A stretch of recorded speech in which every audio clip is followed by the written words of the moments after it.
What's up everyone, how are you all? Today we are back with another amazing Naruto story. What if Naruto was hated by the leaf but loved by the world? If you enjoy then please like, share and do comment. He walked through the rains towards an unknown destination. His blonde hair fell across his eyes, soaked with rain. His orange jumpsuit felt heavy from the rain and his movement was sluggish. Even though his ocean-deep blue eyes were hidden, you could see the sadness in his expression. Today he lost everything those were dear to him. First it was his so-called brother. Then again he was a traitor, thought venomously in his mind. He got what he deserved. Flashback. The retrieval team that went after the traitor Uchiha Sasuke returned successfully. Though 4 out of the 6 were critically injured, they were healing amazingly well thanks to the Godem Hokage, the slug Sannin Tsunade. A member of that team possessing blonde hair is now stood in front the door that his comrade was being held. It was easy to get past the guards being such perverts using the infamous Oiroke no Jutsu. He entered the room to see Sasuke. He was bound to his hospital bed. Sasuke turned to see who was visiting him and glared. He glared at the person who stopped him from obtaining the power he needed to avenge his clan. That person was Uzumaki Naruto. Naruto sighed at the glare and looked at him. "Are you alright?" Naruto asked. "What do you think?" Sasuke growled. "Well, I did say that I was going to break your arms and legs." He joked. Sasuke struggled to get free from his bonds as he jerked forward. "You think that this funny, Dobi? Look what you did to me." Sasuke roared. "I told you that I was not going to let you go to Orochimaru. I'm trying to protect you from him and yourself. Do you truly think that he would have given you the power to kill your brother without a price? Think about it, Teme. I'll kill you." Sasuke sneered. "What? I'll kill you? If I ever see you again, I'll kill you." "Damn it, Sasuke, I'm trying to help you." Naruto shouted. "I don't need your help. I don't need Konoha. I don't need anything. The thing I need is power to kill my brother. That is all I care about and nothing else. You dare to lecture me? I'm an Avenger and you will always be a Dobi. Now get out of my sight." Sasuke yelled. He sighed sadly and turned to leave. Present. Then he lost his so-called first love. Flashback. Naruto waited at Team 7's meeting spot. He had gotten a letter from Sakura to meet him here. He did wait too long as Sakura came into view. Thinking that she was going to thank him for bringing Sasuke back as he kept his side of promise, he put on his usual foxy grin and walked to meet her. "Hey Sakura," was as far as he got before he was slapped by her. His head reeled back and he had a shocked look on his face. "How could you do that to Sasuke-kun?" She yelled. "I asked you to bring him back and you almost killed him. It's a miracle that he could still be a ninja after what you did to him courtesy of Godem-sama. I thought you were his friend. I hate you, Naruto. You're nothing but a monster. Get out of my sight." She turned and left. If she had stayed, she would have heard his heartbreaking and moaning. Present. Then he lost his team. Flashback. After Sakura left, Kakashi came to view and told him, "Sorry Naruto. As much as I love your enthusiasm, I can't keep you in team though I want to retain you. This is due to the order of the Council of Konoha." Then he poofed out. But Naruto lost his sensei and his heart filled with hate for him and more prominently for the council. Present. Next the village turned against him. Flashback. Naruto hit the ground and slumped over. The group of adults looked at him with satisfied smirks. "That's for the Uchiha, you little demon. You must die today for harassing our precious Uchiha-sama. Go rot in hell you bastard demon," one said, and they left him on the ground. He could have fought back. He was a trained ninja after all, but they were villagers. He was to protect them, so he showed restraint. Lately, these beatings had gotten worse.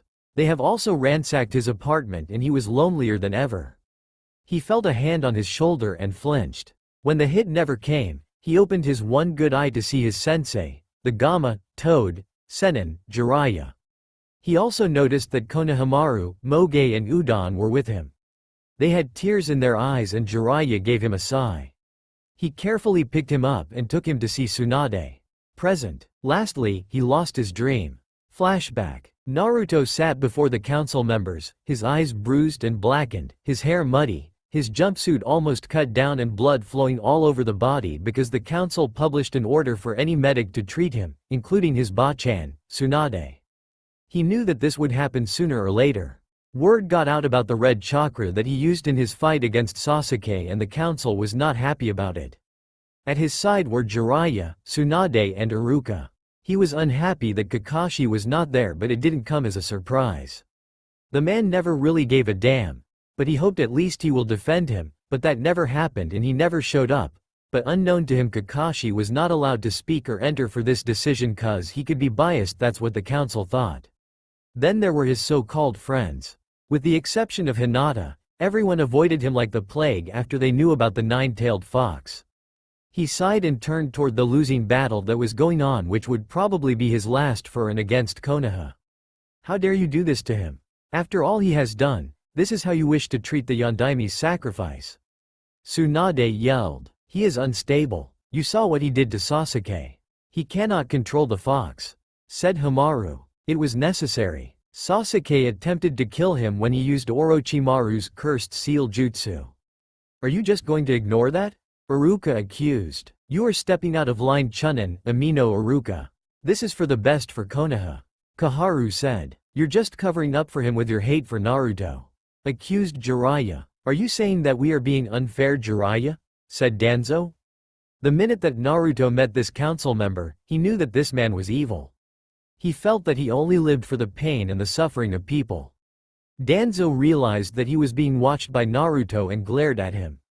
Naruto glared right back. He didn't take stuff for the other two elders, and it wasn't different for this guy. I would advise you to watch who you glare at, boy. Danzo said. Like I care about who you are? Naruto said. Naruto, said Iruka. His anger is wild. Because of that, he can't control the Kyuubi's power. He is a danger to everyone. Danzo said. Tsunade was about to retort until she was cut off. I'm sorry, Tsunade, but our decision is final. Kaharu said. She faced Naruto. Uzumaki Naruto, you are hereby stripped of your rank and are banished from Konohagakure no Sato indefinitely. The council has spoken, rather ordered. You have to leave the village before tomorrow morning. Council added. Present morning time, somewhere else in Konoha. In Hyuga compound at the same time, everyone was present for the declaration of Hanabi Hyuga as the new Hyuga heiress after the untimely demise of Hyuga Hinata last evening. Flashback. A huge wildfire caught up to Hinata's room. Everything including Hinata were turned to ash after the council meeting finished, and by the time Hiyashi could get home, it was 6 o'clock in the evening, and the news of Hinata Hyuga being dead after being caught in fire of Hyuga compound traveled like wildfire throughout the village of Konoha. But unbeknown to them, Hinata could not leave Naruto, her one and only love. So she planned an idea so that she won't be a missing nin of Konoha and could follow her Naruto-kun for his well-being. So she planned out her own death. And there was another reason, that was, her so-called clan never respected her. For them, she was a weakling for trying to become a medic and due to her soft heart. So she decided to leave the village as well to accompany her love, even if they will get lost in the cruel world. Thinking that she left Konoha just after Naruto and was following him till Wave Country for one night and one whole day without any remorse. Present. So now, a soaked Naruto walked toward a destination. He just took off in a random direction, not really caring where he was going. His first choice was to go to Suna, but that would cause problems for Gaara and Tsunade. He looked and saw that he at the entrance of a bridge. The bridge looked familiar to him. Looking at the sign, he saw something that gave him a shock. The Great Naruto Bridge was the title. Naruto had many questions running through his mind until a voice cut his train of thought. But he was so weak that he fell down suddenly, and was embraced by a pair of soft hands of a raven-haired, pupilless-eyed girl of same age as him as he lost consciousness. After few hours, Naruto got his consciousness and heard some commotion, and turned his head. Naruto Ni-chan? Naruto saw Inari with his mother, Tsunami. They walked up closer to get a better look. It is you, Naruto. How have you been? My god, you're soaked to the bone. What are you doing? She was cut off as Naruto hugged her with tears coming out of his eyes. She was very confused now and returned the hug. Inari wondered what was wrong with his hero. Then his eyes fell upon the same girl and Tsunami spoke. Naruto, you were so weak. It was because of this girl that we learned everything happened to you. Though we are in the middle of the discussion when you woke up. So we just learned that it's something related to your teammate's retrieval mission. Naruto could only say one thing after he saw Hinata, and in his mind there was one thing. Is this girl a new friend in his new life? Why and how are you here, Hinata-chan? Naruto again fainted. Then Hinata told Inari and Tsunami about what she knew about the decision of council for Naruto. After listening that they were in tears. But while Hinata was describing all these, Tazuna was there at the doors and he too heard about all this and he was pissed off at the villagers and the council. Then he entered in the house and consoled Hinata for Naruto's predicament. After about 15 minutes Tazuna asked, "Little girl, what you are saying is indeed very disappointing. But I am here to know exactly why you are here with him. As far as you told, you are not banished from the village. So what are you doing and how come nobody from your village is after such a fine bloodline bearer?" Hinata looked down and said, "I am dead for my clan and my village." Suddenly all three asked, "Say what?" Then Hinata told them about how she was treated in family and how she plotted all of the plan but didn't tell them she did it for Naruto and instead told them her plan and Naruto's banishment are on same day as a coincidence, which didn't go unnoticed by Tazuna. He clearly saw through the false. And when Hinata finished everything he asked gaining everyone's attention, "Tell me girl, from the story everything is believable except one. That is the coincidence part. So tell me truth." Hinata looked down. So Tazuna again said, "Anyone else would think you are using Naruto to flee from village. But I am no ordinary old crone. I have seen many people and my hair got white from not just standing under the sun but from observing and manipulating many people. So I came to only this conclusion. You planned your death after hearing the boy's banishment, isn't it? You kept following him from the second he stepped out of our village? Not for your coincidence, but to keep an eye on him. So tell me girl, silence for a while, you love him a lot. Isn't it? And he doesn't know about it, which I found out after I saw his reaction after he woke up. Am I right or am I right?" Hearing all this Inari and Tsunami looked at Hinata whose face was tomato red from all this hearing due to blushing. And eyes filled with tears cause she got caught. Then Tazuna smirked and said, "I will take those expressions as a big yes." Everyone laughed. Then Tazuna again said, "I have some more doubts young lady?" Hinata got serious and listened as Tazuna asked, "How come a Hokage could not prohibit him from getting out? As far as I know from my experience all Mazor village have Jinchurikis and they are the ultimate military weapons. So how come a village just let its weapon to go out and nobody from shinobi side protested? Sure the council has lot of powers but the final decision is leaders, in your case your Hokage has final say. How come she got overruled? So there are a lot to this than it seems from top. Don't you know anything?" Hearing this Hinata lowered her head and said, "No," in a meek voice. Then Tazuna sighed and said, "Then we have to wait till Naruto wakes up. Besides it's almost 7 in the evening. So, let's prepare ourselves for dinner," and everyone departed. Tsunami, Tazuna and Inari looked at the sleeping form that was Naruto. Then Tsunami changed his wet clothes and placed him in the spare room. But they didn't know that Naruto was awake the whole time and had heard all their discussions. So, he was heartbroken and at the same time was happy to know about Hinata's love was true towards him and he was happy to know that in the God-forsaken world somebody was there who was not selfish. So, he started crying and let go of all sadness within him which didn't go unnoticed by anyone. Then they found him placing his hand on forehead, which Naruto placed to feel not being a shinobi of leaf, but everyone else thought otherwise. I wonder what could have happened. He looked so broken and sad, but still no tears when we picked him up near the bridge. But what happened suddenly to make him cry? Tsunami said, "I don't know. We will have to wait until he wakes up. I saw that he touched his forehead. It will take time for him to absorb the whole truth and to live without the leaf symbol." Tazuna said, "I don't like this. It looks like he's having nightmares." Inari said. They watched as his eyes seemed to be moving around behind his eyelids. "Like I said, we will have to wait and see. Let's let him rest. We will get our answers when he awakens," Tazuna said. He led them out before looking at his country's hero. What happened to the grinning, happy-go-lucky blonde? He sighed and walked out of the room, leaving Naruto to his loneliness. While everybody was out Naruto recalled everything he heard and while his body was under rest, there was huge cyclones of memories going on within his mindscape. He thought, Hinata loves me. Then realization hit him when he thought of all the time Hinata helped him whenever Sakura rejected her to console him and then when after Chunin exams she treated him rather than going to her teammate Kiba. Then all the time in village he always felt someone familiar but ignored. It was Hinata all the time.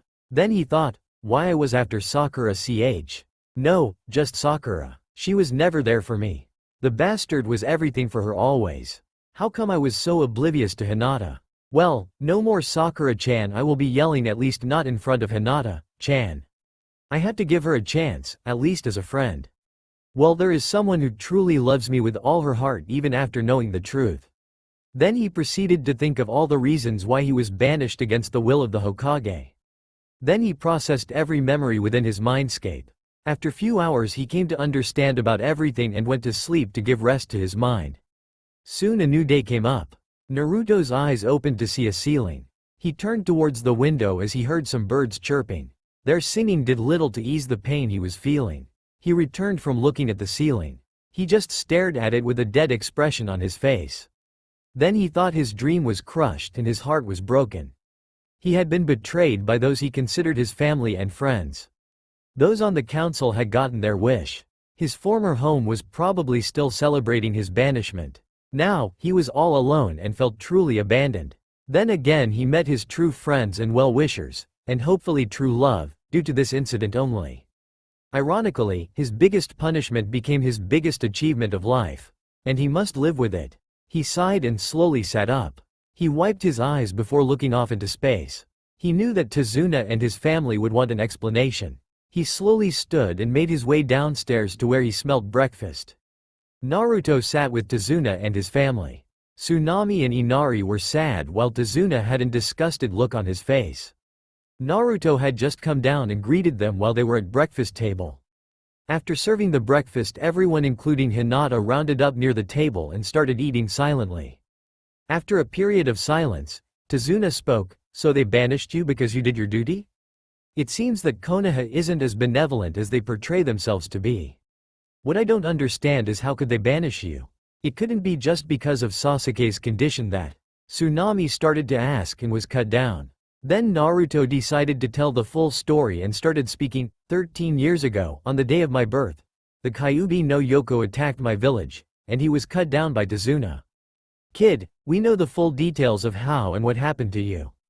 If you had carefully listened you could get that I was asking how you were banished, not why. The Hokage could have stopped this filthy ordeal. Then after a few seconds of silence Hinata started to speak. When Naruto spoke, "Hinata-chan. I overheard what Tazuna was speaking when you all were discussing." Hinata looked down when she thought maybe Naruto listened to her. And asked, "So you heard everything?" Naruto lied, "Well, not everything. I heard out from where Tazuna-san was throwing out his doubts. And I was thinking all night about all you doubts about Hokage's power. And I remembered a lot of memories before the Sasuke incident. Then Inari just left for school and everyone gathered. Hinata and Tsunami were looking for an explanation as they had doubts. Then Naruto spoke. It was a cluster of incidents from which I came to the conclusion. Let me tell you first what exactly and in which way happened and lead to my banishment." Then Hinata told, "I have told everyone what happened. You don't have to tell again." Naruto said, "What you all know is truth, but it is half-truth. Now I will tell what really happened. I am going to tell some secret things which I learned during all my pranks on all clans and civilians in the village." Flashback 1. Hokage Tower. Council Chamber. As Naruto entered the council chamber he could feel the tension that was in the air which seemed to suffocate the room. Taking a good look around he was able to see all those that were present. At the top in the center was Shimura Danzo. He was a manipulative man who would use other people and sacrifice them if it meant getting what he wanted. There were also rumors that he had worked with Orochimaru on occasion, but it was never proven, just like all rumors on the man. Naruto never liked him as he always tried to make him follow rules and tried to make him less likely towards human emotion. Naruto always felt negative vibes coming very strongly from that man. The two other elders either side of Danzo were Utatane Kaharu and Mitokado Homura, ex-teammates of Hiruzen Sarutobi, the Sandaime Hokage, and advisors. Utatane Kaharu holds the belief that the group is more important than any of its individual members. Because of this, she always tries to do what she thinks is the best for Konoha, even if it goes against the Hokage's or her opinion. She is also quite demure, but does not let this stop her from voicing her opinion. In fact, despite this, Kaharu is one of the few people able to put the fifth Hokage in her place when she oversteps her authority. Like Homura, she is more militant than the Hokage she served under have been, and sometimes leans more to Danzo's point of view. Homura is somewhat of an authoritarian, but he always has the village's best interests in mind. Like Koharu, he is more militant than the Hokage he served under have been, and sometimes leans more towards Danzo's point of view. The others in the council were all the clan heads of the Hyuga, Inuzuka, Aburame, Akamichi, Nara, and Yamanaka. Hyuga Hiyashi was a strange person. Sometimes he neither hated nor liked Naruto, but once he defeated Neji he started to admire the boy as he defied fate, as one might say. He wanted to help Naruto then, but because of the laws placed around Naruto he was unable to do anything for the boy, leaving him to the wolves, one might say. Inuzuka Sume had always liked Naruto because his personality was more like hers in every sense of the word. The fact that he had a feral look about him didn't do any justice either. But she too was stopped every time by the council and laws. Aburame Shibi had liked Naruto as he could relate with the boy, considering that his clan held bugs within their bodies much like Naruto holding in the Kyuubi. They weren't stupid to relate the two as they were two separate beings. Shibi had actually gained some sense of respect for the young blonde as he had been able to fight through all the insults, glares, etc. when any lesser man would cave. The Ino Shikacho trio had also always respected and liked the boy as they were probably the smartest clans out there. They could easily tell that the boy was the scroll and not the kunai. They had also liked Naruto for the simple fact their children admired him the more he grew up, which actually made them train harder than ever. They were all now sitting in their clan seats along with Tsunade in the Hokage seat. On the other side of the room sat the Naruto's sensei as he had been told to come. And finally there was the civilian council consisting of 15 civilian clan heads, which was surprising considering that Konoha was Mazor shinobi village, but in it majority number of clans were civilian clans, led by Haruno Mebuki, Sakura's mother. It was no secret that Mebuki was a gold digger when she was younger. Back in the academy, Mebuki always tried to bag the prominent future clans heads Hiyashi, Fugaku, and Minato, but ultimately failed not only in seizing power but failed as a shinobi, leaving her with fellow shinobi failure Kazashi. After the Kyuubi attack, the council quickly passed new laws before the Sandaime was reinstated that allowed them more power over the village than the clan heads and Hokage regarding certain matters when the advisors support them. Present time. Now you could understand what kind of rusty people are there in Konoha Council. Now onto the bad mouthing I got. Flashback 2. Danzo, looking as Naruto with narrowed eyes, spoke up. Do you know the reason for why you've been called? He asked the confused blonde-haired boy who blinked at him. Not really, I was just told I had to come here.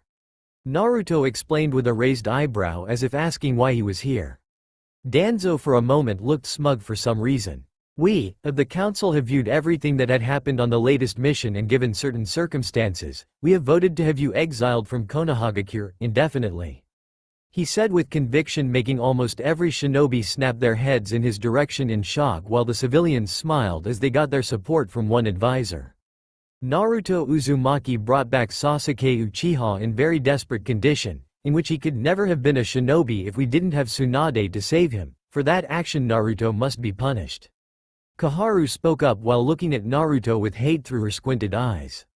He also used his tenant's power while fighting the Uchiha, putting his life in danger along with anyone else who may come in contact with the boy in the future. Naruto Uzumaki is a ticking time bomb ready to explode. Homura explained. Tsunade shouted in his defense. He used the Kyuubi but not of his own will, and he used just one tail of chakra. He put his own life in danger while fighting Sasuke when he was under the cursed seal influence, and that too at level 2. We should be thankful that he brought back Sasuke, or else Orochimaru would have the Sharingan. At this, civilians protested that Sasuke did that under the influence of cursed seal, or else he would have never left Konoha in the first place, and so he is a loyal shinobi. At this, Tsunade asked Shinobi Council for defense, but Danzo said, the civilians are right. He was thinking of finally getting the command over the last Uchiha or live Sharingan, even if it was at the price of the Kyuubi brat. It was a good deal nevertheless. Naruto didn't know that due to the fear of getting in the bad side of Danzo and his so-called disbanded route, no Shinobi Council member supported him. Present time. Naruto said, I don't understand how everyone except Ba-chan abandoned me even after I did put my life in danger for them, and I keep the Kyuubi at bay to keep them safe. Tazuna said, because they never liked you in the first place. Naruto, yeah, that will take a lot of time to digest. Flashback 3. We wanted to execute him. The incident at the Valley of the End was not the only time that demonic chakra has been sensed. It was reported on his first mission out of the village, as well as during the Chunin exams and after then, when Otto Suna were invading. We gave him a chance, but enough is enough. However, we've seen how you favor the boy, so we decided on exiling him instead cause execution requires your direct authority which you won't give. So, council has decided to exile him. Danzo said, directing his attention to the angered Tsunade. Naruto however kept his head lowered. His seal has not been damaged, it most certainly isn't breaking, Tsunade snapped. Have you no faith in the Yondaime's sacrifice? The Yondaime, gifted as he was not infallible. And Jiraiya's been keeping an eye on the boy. He's a seal master in his own right. So you honestly think that he wouldn't notice if anything was wrong with it? Tsunade was absolutely livid. How dare they? Just who do they think they're dealing with? The seal that the Yondaime crafted for the boy was one of his own designs. It's one of a kind, and only the Yondaime knew how it worked properly. Jiraiya is not qualified to make decisions in the boy. And you are? Tsunade knew that she had to end this. The mutterings of the council, particularly the civilian half, it wasn't comforting. She opened her mouth to speak, but Koharu cut her off. So you say that the seal isn't breaking? Well then, what excuse has Uzumaki got for using the demonic chakra? If what you're saying is correct, then the fact that he can call up the demon's chakra himself is something that's even more troubling. At least the Uchiha's seal warrants an excuse for his behavior. That little bitch. How dare she? Thought Tsunade while struggling to keep her temper. Before anyone could speak they heard chuckling. Turning to the owner, Aver saw Naruto with his head down while chuckling, but not a humorous chuckle, but a hollow chuckle. You know, he muttered, getting everyone's attention. I was wondering how long it would take the council to pull this one, treating me as the scapegoat. All because you bastards can't even shit right without help, so what do? Pick the usual punching bag to place all blame on because of your incompetence. He spoke with such coldness that many actually shivered from it while the elders grew outraged. Look here boy, a fat civilian started only for a kunai to go flying past his face and embed itself deep in the wall behind him. A moment later a cut appeared on his cheek. Looking ahead he saw Naruto with his arm outstretched and a cold look in his eyes. No, you listen to me. He practically commanded. Everyone else looked at Naruto in shock at the way he was acting. You say I'm dangerous because I have access to the Kyuubi's power and I'll use it to practically kill and destroy? If that is the case, then why is this village still standing? He asked rhetorically while looking around. I have every reason to say fuck it and release the Kyuubi and reduce the village to nothing, but I don't because I actually have people who see me for me and not some weapon, monster, or abomination that should be destroyed. Everything I have ever done is for their safety. I have put my life on the line protecting everyone who is precious to me. And I'm the one on trial here, being told I am a ticking time bomb, right now. You have no idea how close you are.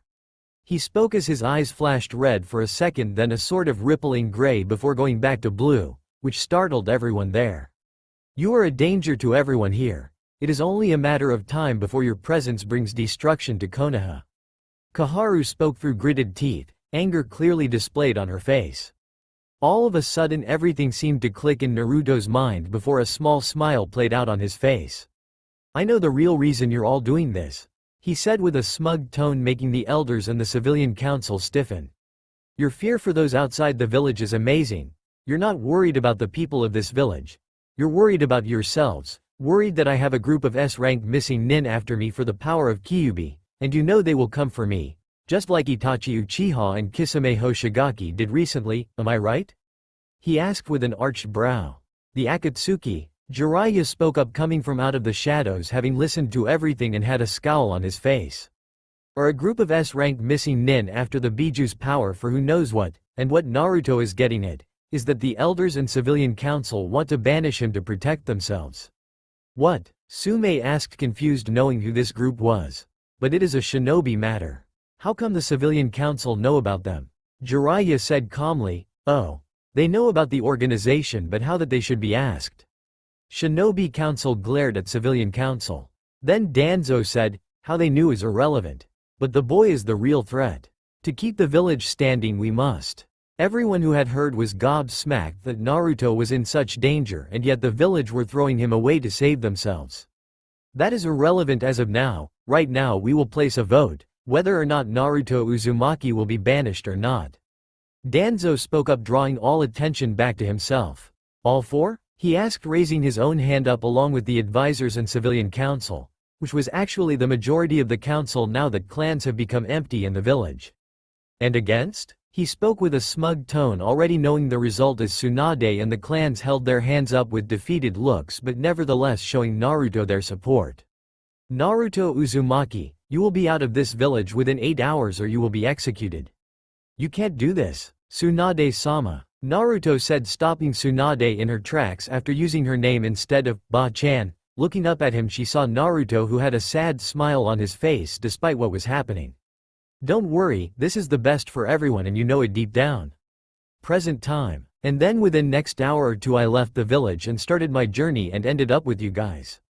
Naruto stated. After that everyone just digested what happened. So they just disbanded you because they don't want to be terrorized by the Akatsuki. Disgusting people. Tsunami concluded. Still, the Hokage could have stopped you, but then again the council. Yet could not she take the power from council, or specifically from civilian side and advisors? They are like more powerful than the Hokage and Shinobi Council. This is all due to the untimely demise of Yondaime Hokage. You will understand after my explanation, which I came to realize last night after I thought a lot about that day when I overheard what Ba-chan was yelling at Shizune-chan. Flashback 4. As usual, Naruto went to Tsunade's office on the next day of Sasuke's defection without knocking, and by chance the door was not completely closed. Naruto heard, "Tsunade. What the fucking counselors want of me? The fucking civilians don't know anything about shinobi ordeals. Yet just ordering their Hokage to get back Sasuke, traitor Uchiha. Bloody bastard. I wanted to make him a missing nin, but bloody ass kissers are bitching about Uchiha-sama is under influence of cursed seal. Bloody shits. Shizune. But they can't order you. You can overrule them, cuz this is not some civilian, is Konohagakure no Sato. Strongest of all hidden villages. You could overrule them, Tsunade. As if. My old geezer of senile sensei has done all this. Shizune. Sandame-sama. But he was the god of shinobi. How come he was responsible for all this? Tsunade. You don't know anything. That old geezer didn't want to be reinstated. When Yondaime passed away, he was forcefully reinstated. So he was not the same Hiruzen Sarutobi when he was first instated. My fucking sensei. He didn't nullify all the rules passed by the council before the Sandame was reinstated that allowed them more power over the village than the clan heads and Hokage regarding certain matters when the advisors support them. Because he could not bend down his teammates and so-called advisors and the Warhawk. And now he is dead. According to Shodem Hokage, neither a successor nor a predecessor can nullify any existing Hokage's law. Only the Hokage who created the law could discard it. If he dies before that, the law remains forever. Shizune. So the council, basically the bloody civilians, took the chances when whole village was in sorrow after the Kyuubi attack and after Otosuna invasion, and made their stand strong in the village council chamber. Bloody, they should have been executed for treason. Unfortunately that can't be possible. Tsunade. Or how the bloody shits would have occupied 60% of total population in Konoha and in the council from a single seat to the majority in that case. Bloody cowards. Present time. Tazuna said, "Ah, that explains everything about how a village just let away its strongest weapon leave the village." He sighed and asked, "So what will you do now?" Naruto said, "I was planning to go to Suna and appeal them to help me in my basics. Probably they would listen to Gaara and help me." Hinata. But Naruto-kun. You are so strong. What do you mean by basics? Didn't Kakashi-san teach you? Naruto. Kakashi never taught me anything except tree climbing. He was forced to teach Sasuke, I don't know. But I learned my flaws from Pervy Sage during the 1-month training. And my wins were pure lucks. But I can't depend on luck if I am to fight S-class ninja of the Akatsuki. So, I must be better, do my homework and hone my skills. Sanagakure no Sato? That's way across the land. Wouldn't Kirigakure no Sato or Yukigakure no Sato be better because they're closer? Tazuna asked. Kirigakure is still in the middle of a civil war and I don't know if Yukigakure still exist after Dodo was dealt with. Iwagakure and Kumogakure are definitely out because of their relations toward Konoha. Despite the fact that I'm exiled, they won't help me become stronger. Takigakure would be a good choice but Tsunagakure would be better. Naruto explained. If this is for the best, then we will support you. Tsunami said with a smile. I know a guy down on the port. He ships supplies to Kase no Kuni. I'll see if I can get you on board. Tazuna said. Thanks you guys, I really appreciate it. Naruto said. Tazuna. Well, that is decided, but what then and what about Hinata? Naruto. Though she is not my responsibility, but as my only friend she can come with me and she could improvise herself, that is if she wants. What do you say, Hinata-chan? Hinata. If there is no problem, I want to come and I have to improve myself. Naruto. Well, it's decided. Tazuna. So when are you leaving? Naruto. I need to rest for a week to regain all my strength and restore all my chakra. Maybe after 10 to 12 days we will leave from here. But if there is no problem for you. Tsunami. Of course not. Inari will love for you to stay here. Naruto. Thank you. And so life continued for 14 days. On the final day, that is after 2 weeks of his banishment, Naruto was on a cliff in Wave Country. Naruto sat on the edge of a cliff. After a good cry and a little rest, he stepped out to get some air. From his position, he could see the village. He saw that the place looked more lively. He could see many vendors and shoppers. It also seemed like the shipping had gotten better too. He was happy that things had turned out well for Nami no Kuni.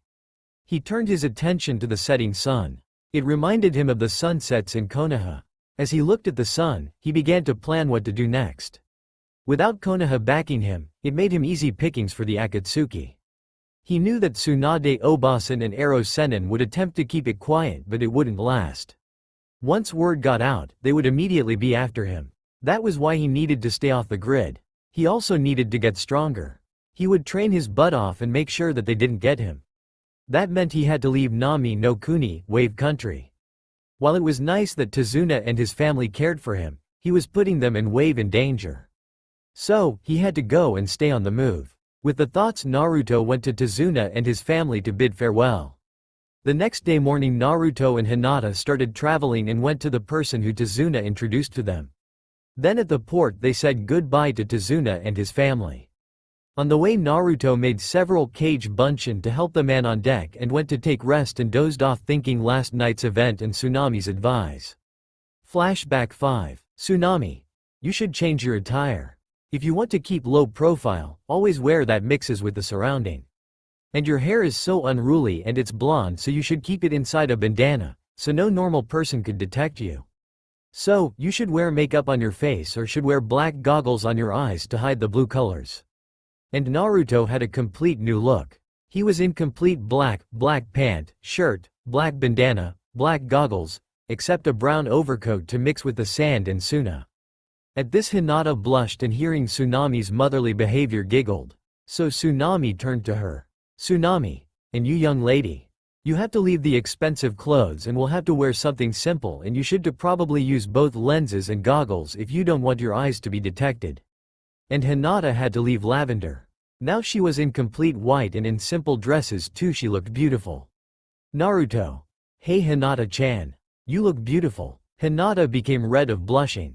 Present time. Now they were in the same dress in the ship. After a journey of 2 more weeks in the ship, they reached at a port in Wind Country, Kase no Kuni. Then they thanked the captain named Takura. Takura was very pleased with the shadow clones technique of Naruto. Due to that, he didn't hire the 50-odd people for the deck work and continued with just his crew of 15 people.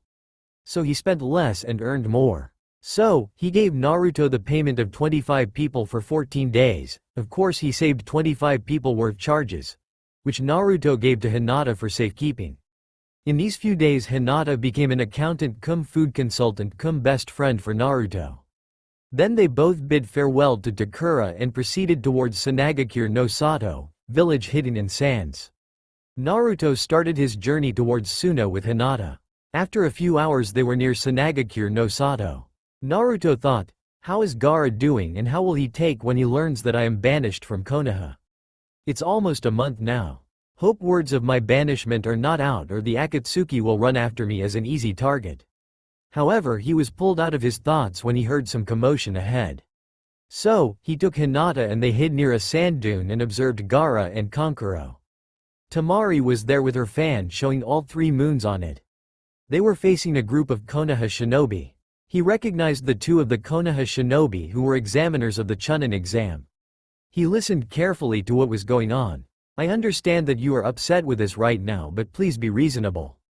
If we go back and go around, we would be wasting half a day to get to our destination. Please, allow us to pass through your borders. Kotetsu asked. You should count yourselves lucky that we haven't banned you from entering K's no Kuni. It will only be for a year. Surely the great Konohagakure could last a year without our help? Kankuro asked sarcastically. One of the Konoha shinobi was seething. You sand rats should consider yourselves lucky that we didn't retaliate after your betrayal, he spat. Whatever. You guys are just bitter because your daimyo punished you for your stupid actions. I mean, you just let go of your strongest weapon and the great Nine-Tails Jinchuriki at that. The very weapon which your Yondaime created at the cost of his life. Whose presence inside Konoha was alone sufficed to keep your enemy countries at edge, knowing well that if they attacked they might have to face against the strongest of the Bijus. But now him gone, you lost that threat, and to think that all major hidden villages have their Jinchuriki and the strongest village just threw away its weapon. The fire daimyo just lost a lot of assets which he lost because his weapon was gone. Boy, he must have been pissed. Tamari mocked. The Konoha shinobi growled and reached for his holster, but he was quickly wrapped in sand. Everyone looked to see Gaara with his hand outstretched. He was slowly closing his hand, making that guy cry out. Please, Kotetsu begged. You will go back and around the borders as we dictated, Gaara said. He released the shinobi and watched as he regained his breath. This will be your only warning. Kotetsu and Izumo looked at each other aside. All right, we will abide by the decree of your council. If it makes a difference, my friend and I were not one of those who agreed with the situation, Izumo said. Gaara didn't say anything to either of them, making them sigh again. They moved to help the shinobi up and they made their way back toward the border. Gaara watched as they were out of his view. He then looked toward the sand dune. Uzumaki, you are free to come out, Gaara said. Everyone was confused when they turned to see Naruto stand up and remove his hood. Hey Gaara, long time, no see. So, what have you been up to? Naruto asked. You too can come out, Gaara said. Hinata, dressed in pure white, came out. She looked just like an angel. Kankuro had stars in his eyes after looking at her. He started drooling and Tamari bumped his head to stop the antics of her pervert brother. But when Hinata opened her sweet and soft voice and said, hello, very politely to Gaara, all hell broke loose and Kankuro fainted as he never faced a kunoichi so gentle and beautiful. Tamari shook her head in shame. Soon their relief came and they made their way back to Suna. Night fell over the desert. Naruto, Gaara and the others were eating dinner. As they ate, Kankuro was telling Naruto about what just happened with the Konoha shinobi. So because of my banishment, your council has banned any Konoha shinobi from entering Suna's borders? Naruto asked. You can thank Gaara for that. He told the council that the reason he's been so calm is because of you. This is their way of thanking you, Kankuro said. Tamari bopped him in the head for wording it like that. Naruto looked at Gaara. Thanks Gaara, but I wish you hadn't done that. Tsunade Obasan was one of the few who tried to help me. This ban will give her some unwanted headache, Naruto said. Gaara said nothing but kept looking at him. Then said, still she could not restrain you from leaving the village. So I did it to punish those who didn't acknowledge your existence. Naruto's sweat dropped. The one called Lee told me to tell you to continue your youthful ways. He apologizes for not seeing you off or having your back as he was not aware of what was happening. He also says that he will strive to be as strong as you. This was after your status was released to the village, Gaara said. Lee, he will never change. Probably that is the best about him. And finally they released my status, huh? Naruto asked softly. It was just the day after you left the village. We were there just for some diplomatic negotiation. The civilians were happy. Though the shinobis had a lot of tension, maybe because they lost their trump card weapon, Kankuro said. So, anything else happened that I should know about? Naruto asked. Man, weren't you listening to the discussion we had with your former comrades? Kankuro asked. All I really heard was that the fire daimyo was pissed. Naruto said. Pissed doesn't even tell the story. We were in council chambers when it happened. He just stormed into the room and demanded to know why Nami no Kuni, Wave, ended trade with Hai no Kuni and why K's no Kuni retrieved all missions from them. Moreover, he lost some of the important assets in all nations because every country got to know about you, and as soon as the fear of Nine Tails was over, no country is paying that respect or fears Hai no Kuni. He already knew why, as the daimyo from each land told him. They tried to explain why they banished you, which only enraged him further. He cut Konoha's funding by 30% and took half of their missions away, gave them to us. You should have seen the smiles on our counselors' faces. Tamari explained with a laugh. Tazuna must have told the Wave daimyo to cut the trade after he learnt the ways of the greedy civilian council. Damn, Ba-chan must be feeling her age. Naruto said. Well, she did get some payback. The daimyo was so angry with how they treated their shinobi that he had Sasuke taken out of his holding cell and transported to a private prison away from Konoha. That is where he will spend out his 2-year sentence. Tsunade couldn't stop smiling. Tamari added. Well, that's good. Naruto said. Why's that? Asked Tamari. Maybe I'm being naive, but maybe this will change his ways. Naruto explained. I doubt that. Anyway, what brings you to the desert? Kankuro asked. Naruto suddenly got serious. This concerns you as well, Gaara. There are some individuals called the Akatsuki. They are after people like you and me. What are you talking about? Who's after Gaara? One of the Suna shinobi asked. All I know that they're called the Akatsuki. I really don't know how many members there are. I also know that they are after the Biju. I only know 2 members. One is Uchiha Itachi and his partner, some guy made Kisame. Naruto stated. Hoshigaki Kisame, the Kirigakure no Kaijin, monster of the mist. He's an S-rank missing nin like Uchiha Itachi of Leaf. The other Suna shinobi said. Let me make it clear from what Pervy Sage told me. According to him, all members of this Akatsuki group are S-rank shinobis or higher. Naruto explained. This is not good. Kankuro said. Last time I faced them, I was scared stiff. I refuse to be like that the next time we meet. I was hoping to stay some time, probably a year, and train. I know that you guys won't hold back on me. Naruto said. What do you need to work on? Gaara asked. The truth? I want to relearn everything.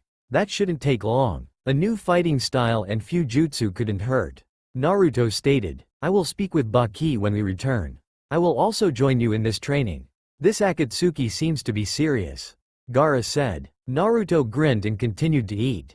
What about her? Kankuro asked, pointing at Hinata.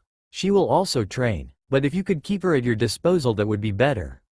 Because I need to be on move to keep the Akatsuki at check from reaching me. And Tamari, I need your help if you could help her in her lack of confidence, as you are the only kunoichi I know outside Konoha. Naruto asked. What do you mean by keep with us? Gaara said. I plan to be on move after I finished my training here. I don't want you guys to be attacked because of me. Besides, I need to widen my horizon on different jutsus from all the elemental nations. So, I can't travel with her. So I want you to treat her as Suna shinobi for next 2 to 3 years until I come. If you are worried that people will find out about her being a Hyuga, then don't bother. She is dead to our village. And Hinata described about it. You could always keep her missions inside K's no Kuni, so that way no other village will know that you have a Byakugan at your disposal. Naruto finished. Is it okay, Hinata-chan? Will you keep training after I leave for next 2 to 3 years? I will remain in touch. Gamakichi will surely help us. What do you say? Naruto said. Hinata thought. She didn't want to be separated from Naruto, but at her current level she will be a burden for him. So she said, all right, Naruto-kun. I will remain and keep on improving and honing my skills.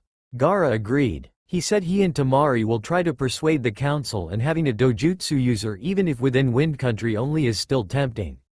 So they might not argue a lot about Hinata. Then everybody finished their food and went to sleep. Next day in the morning at 10 o'clock, Naruto and Hinata stood next to Gaara, Tamari and Kankuro. The trio brought them before the Suna Council. They told Naruto that they would have to gain their permission for training. They stood at the ready as the council finished their last decision. When it was over, they turned to Gaara and his siblings. So Gaara, you have a request?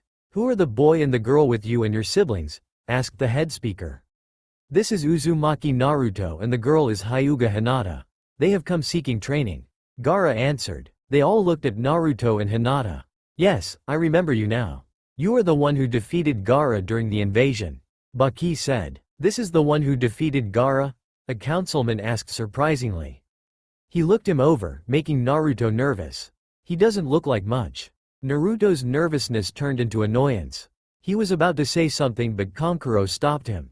Exactly why should we agree to train him? If I'm not mistaken, isn't Konoha your village and should not they help you? A councilwoman asked. Then Naruto told the council about his banishment and lied about Hinata by saying that she was abandoned by her clan because she was weak and as she didn't have anywhere to go, she accompanied him hiding the true reasons.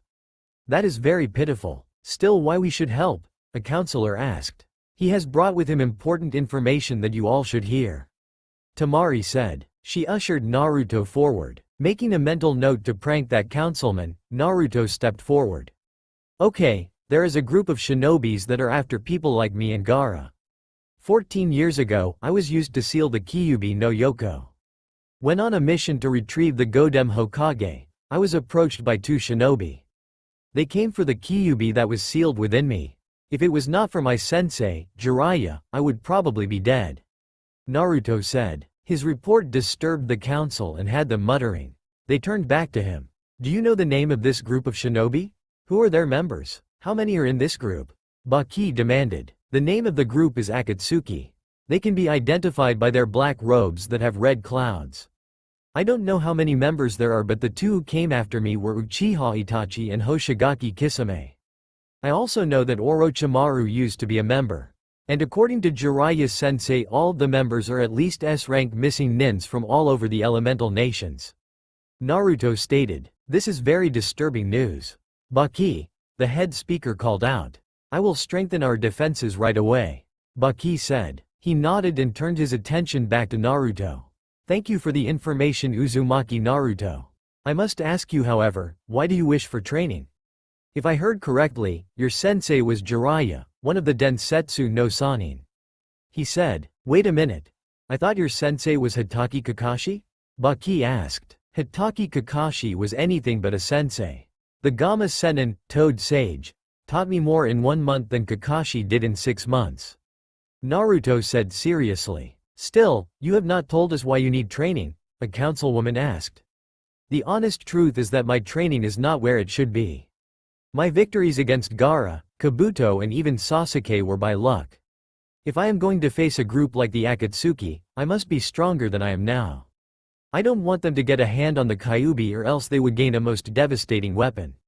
So, I want to reach as high level as possible before I have to fight any of the Akatsuki members, Naruto explained. The council murmured positively, agreeing with his words. Anything else? One councilman asked.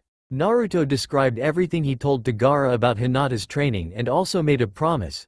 If they help them, then in return Suna will gain his personal support in war and battles as long as Gaara is on Suna's side. As planned, the council took the bait to have a dojutsu user and support of strongest Biju and agreed to keep Hinata under their protection. Then the head speaker looked at Naruto and said, very well then, we will allow you to train under one of our elite. We will give you 9 months worth of training. After that, you will have to move on. Till then you can learn whatever you could grasp. Naruto nodded. 9 months is plenty of time. Just watch, I'll be kicking ass and taking names in 4. Naruto boasted. The council looked at him with a bit of disgust. Tamari and Kankuro just smirked and snickered at his behavior. Gaara had no expression at all.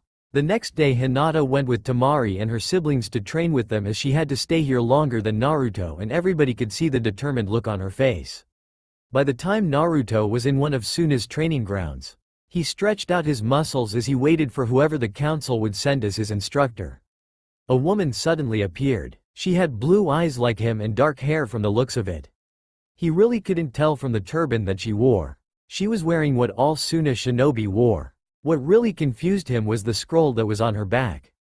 Upon further inspection, he saw that it was cloth. He wondered what type of fighting style would require her to knit. Uzumaki Naruto? She asked. Naruto nodded and stood in front of her. My name is Mari and I will be the one that will be your sensei for the 8 months that you are here. Before we begin, I would like to know what you plan to accomplish in these 8 months.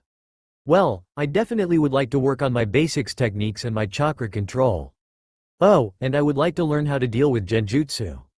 Those are really my main concerns. I'll learn any jutsu you wish if you deem me ready. Other than that, I will be working on a side project of my own. Naruto explained. Mari nodded and appeared to be happy. Very good, I can definitely help you out with the first two. The genjutsu is also not a problem, but we'll get to that later. Let us start by you showing me what you got. We will go further after that. Mari said and readied herself. They sparred for some time until Mari defeated Naruto and his shadow clones. That was a pretty good plan, but you make it way too obvious. I'm kind of impressed that a 13-year-old knows a kenjutsu. I got to know what we need to work. Tomorrow at the same time we will start the training. Mari said and left. Naruto stayed for a little while longer, wishing to work on the Rasengan. This was the side project that we wanted to work on. He made himself a promise that he would get this down to one hand before the 9 months was up. After first month, time passed on. Kankuro dropped Naruto on the couch of his temporary home. The blonde looked tired and was a little damp. Temari, Maki and Gaara were all there with him. Gaara turned his attention to Maki, making her flinch a little. How is he doing under your guidance? Gaara asked. His potential is through the roof. It's only been a week and his basics and chakra control has gotten better. He learns more through the body than he does the mind. That's something that is a bit difficult. Mari explained. So, you have him doing the waterfall climbing exercise? Temari asked. Yes, and he almost has that down. If he gets to a level that I'm comfortable with, I teach him how to glide across the sand. So what are his weaknesses? Temari asked. He has almost high cage level chakra reserves even if he is a genin, which is impressive. But his chakra control is so poor that it depletes after 2 to 3 C-rank jutsus. Being a Jinchuriki only makes his control poorer as every day his reserves are getting higher from previous day. How he manages to create hundreds of cage bunchins is a miracle in itself considering his chakra control. If he got better chakra control then he will be a force to be reckoned with. Secondly, due to such poor chakra control he'll never have the skills for genjutsu. We are working on a way for him to dispel them and sense them. He needs to update his tactics a little as well. His main one is becoming outdated and easy to see. A genin with enough training can see what he's planning. Maki said. She then remembered something that she needed answering. I asked him who his sensei was. If he was trained by Hitaki Kakashi the copycat ninja. Then Jiraiya the Gamma Sennin, how is he so far back? Mari asked. Well, he doesn't see Kakashi as his sensei. Jiraiya only had 1 month with him before he was banished. Kankuro answered. Well, at least he's fun to train. I'll be taking my leave now. Mari said and left via Shunshin. Temari walked over to Naruto and smirked. So, how do you like the training so far? Naruto grinned and gave her a thumb up.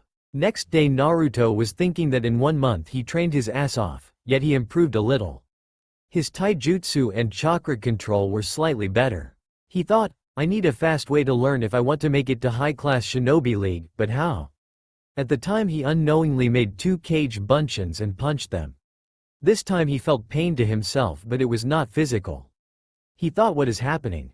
Then he made 10 more shadow clones and hit them with a log to dispel them.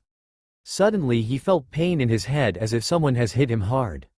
Then he went to Gaara alone and told him to use sand coffin on one of the clones. When Gaara did it, Naruto felt the pain as the clone. After that he realized one thing, if I get the feeling as of the clone why I am figuring this today. Then he thought, all those times I was in the middle of battle or other tensions so I could not feel but it was there always. Maybe I could try to train with them. Soon Naruto made 3 shadow clones and sent them to Temari, Kankuro, Gaara and Hinata for sparring and requested them to dispel their respective clone after some time. After half an hour the clones dispelled and Naruto got the minor headache which he was used to with all the memories of sparring. Then he thought, I can't train physically with them cause they don't have muscles to transfer. But they can be used for taijutsu katas, ninjutsu training, boring study of scrolls and books. So from tomorrow onwards I will work on muscle development and stamina increase with the original body while the rest non-physical will be done by my shadow clones. And that he did. Next day Naruto applied shadow clones to his training regime, but he could not hold them for more than 1 hour. So, he started with chakra control under the guidance of Maki with KB the 200s in numbers. The results were showing after a week. So Naruto continued throughout the month. After second month, 2 months had passed since arriving in Suna. Naruto, who had turned 13 a week ago, was quickly coming into his own. Maki was a harsh taskmaster, but her personal training was working. His basics were much better. His tactics had improved, especially when it came to the on-field tactics due to his prankster mind. His chakra control was much better to that point where he could do waterfall walking, muddy water walking, and finally deadly desert swamp walking without falling into it, and he barely wasted chakra now. The increase of his control made him mastering the Rasengan in one hand. But his best improvement came in the form of KBs. Naruto could now make 1,000 of those without any fatigue and could hold them up to 18 hours a day. One more thing which didn't go unnoticed was, due to the strenuous exercises, Naruto's cage-level chakra reserves, which were increasing slowly and steadily, suddenly skyrocketed, and within just 1 month of hardcore training his chakra reserves were doubled, making it twice the cage level of chakra, and his improved chakra control improving from D class to high B class, bordering a class. He could now perform a lot more number of low-level ninjutsus than before. One day Naruto was pondering his thoughts. Though KBs are good, but they are not for heavy assault training, rather for defensive training, because one hit and they vanish. I need a way to keep them from longer time. Even if they pop when they are hit with weapons, still they must last longer against ninjutsu and taijutsu. I also need a way to fight back the headaches I get from their popping. It won't help if I zone out in the middle of a battle. That day Naruto was sparring with Kankuro's puppets in the evening. He was down on chakra due to the whole day of training. So he fought directly by himself and he was panting. Looking that Kankuro teased, "Everyone says you are a stamina freak with huge chakra reserves.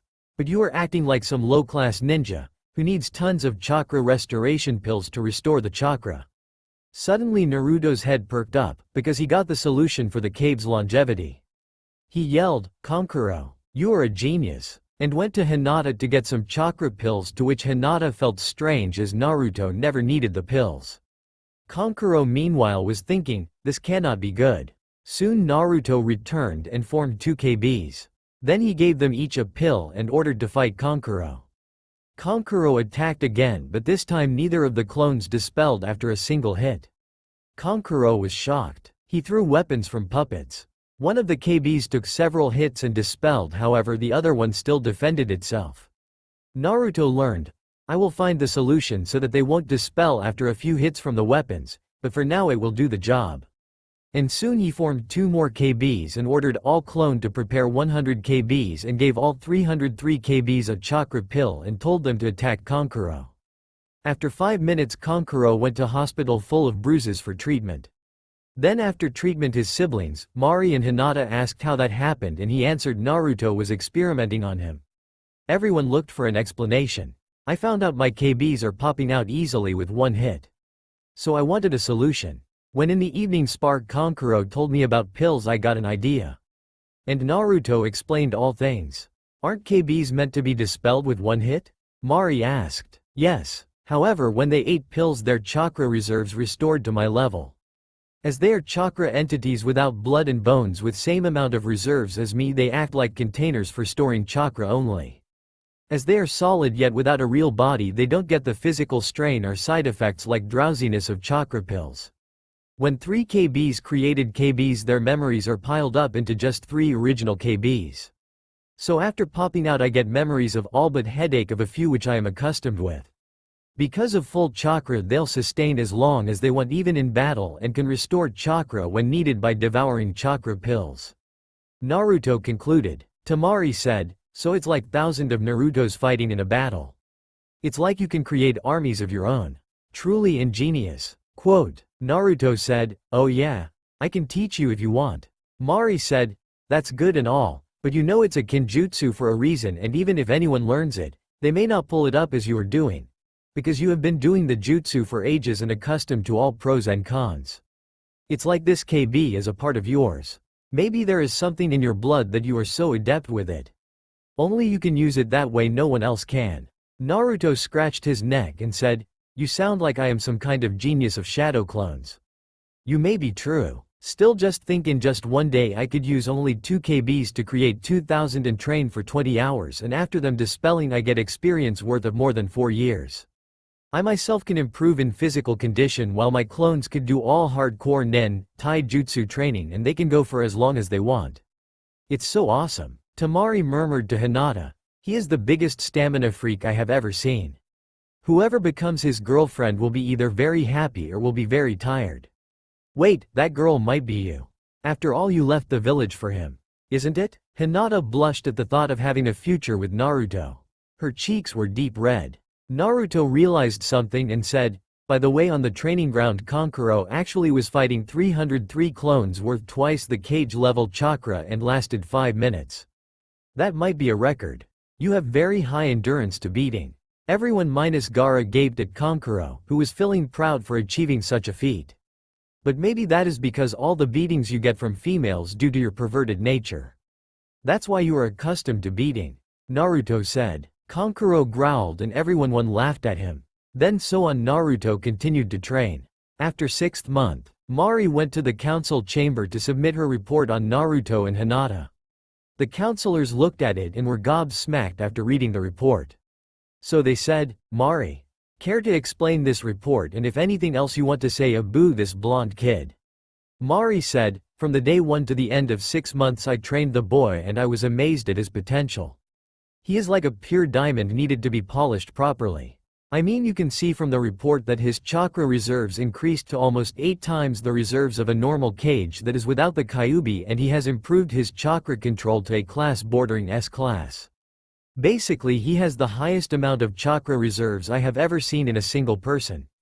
If he completes the final chakra control exercises like running on sand and separate all 7 color sand in less than 7 seconds by the end of his 10 months time span, which was completed only by one shinobi in Suna, the Sandame Case Cage, everyone gaped at that because Sandame Case Cage was hailed as the strongest of all case cages, and to match him required skill. He will have the chakra control of a cage or a very high-level medic at his ever-increasing chakra reserves. He will be like a chakra monster with endless amount of chakra.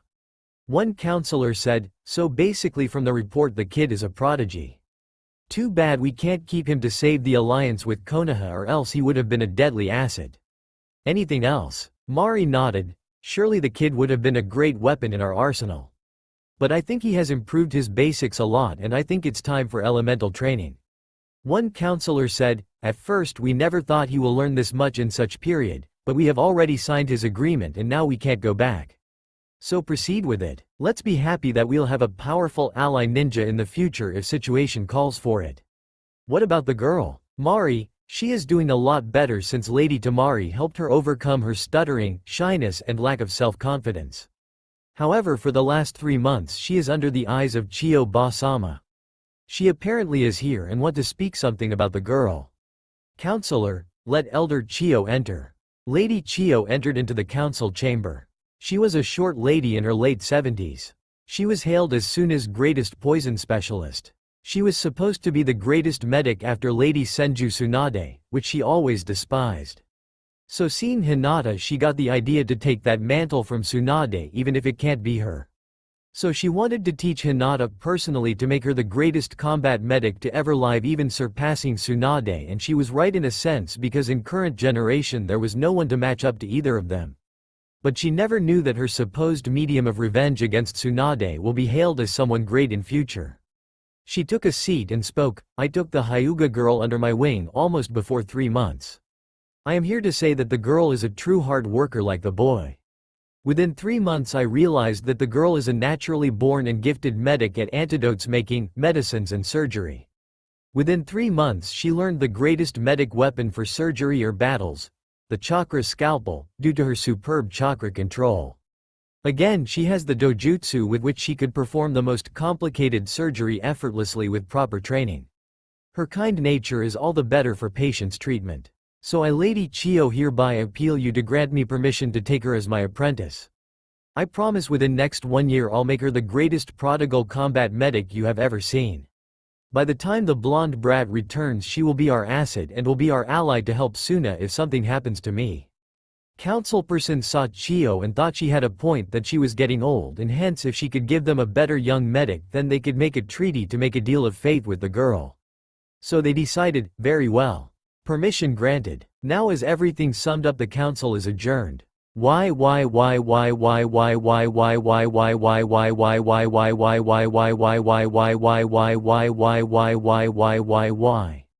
The next day Mari took Naruto and Hinata to a large hall-like place surrounded in thick glasses that was inside Suna's academy.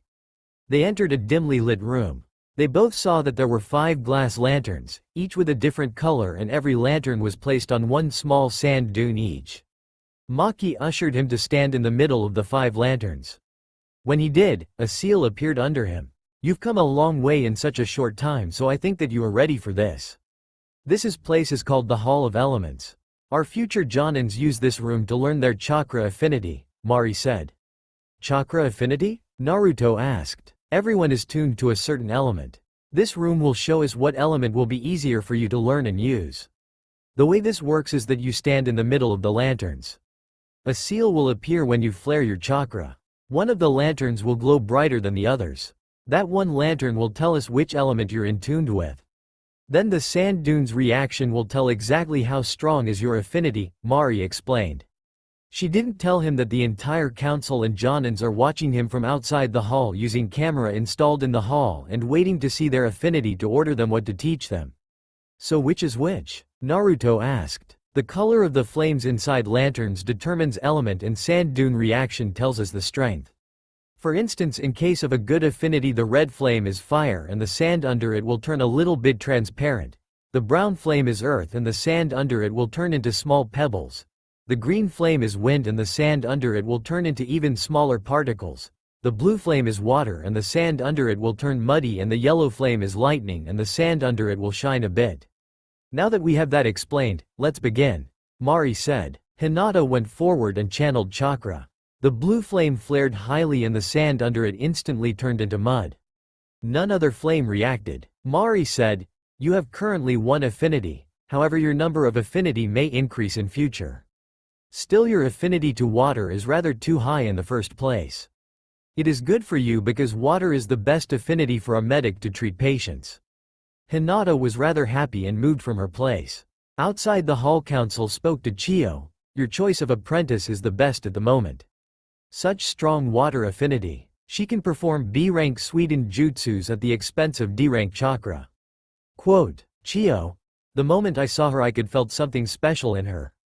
Her affinity is indeed at a rank Junin level. She will be a very high-class medic. Everyone nodded yes. Mari, now Naruto, channel your chakra. Naruto nodded and placed his hands in the seal. He flared his chakra became visible.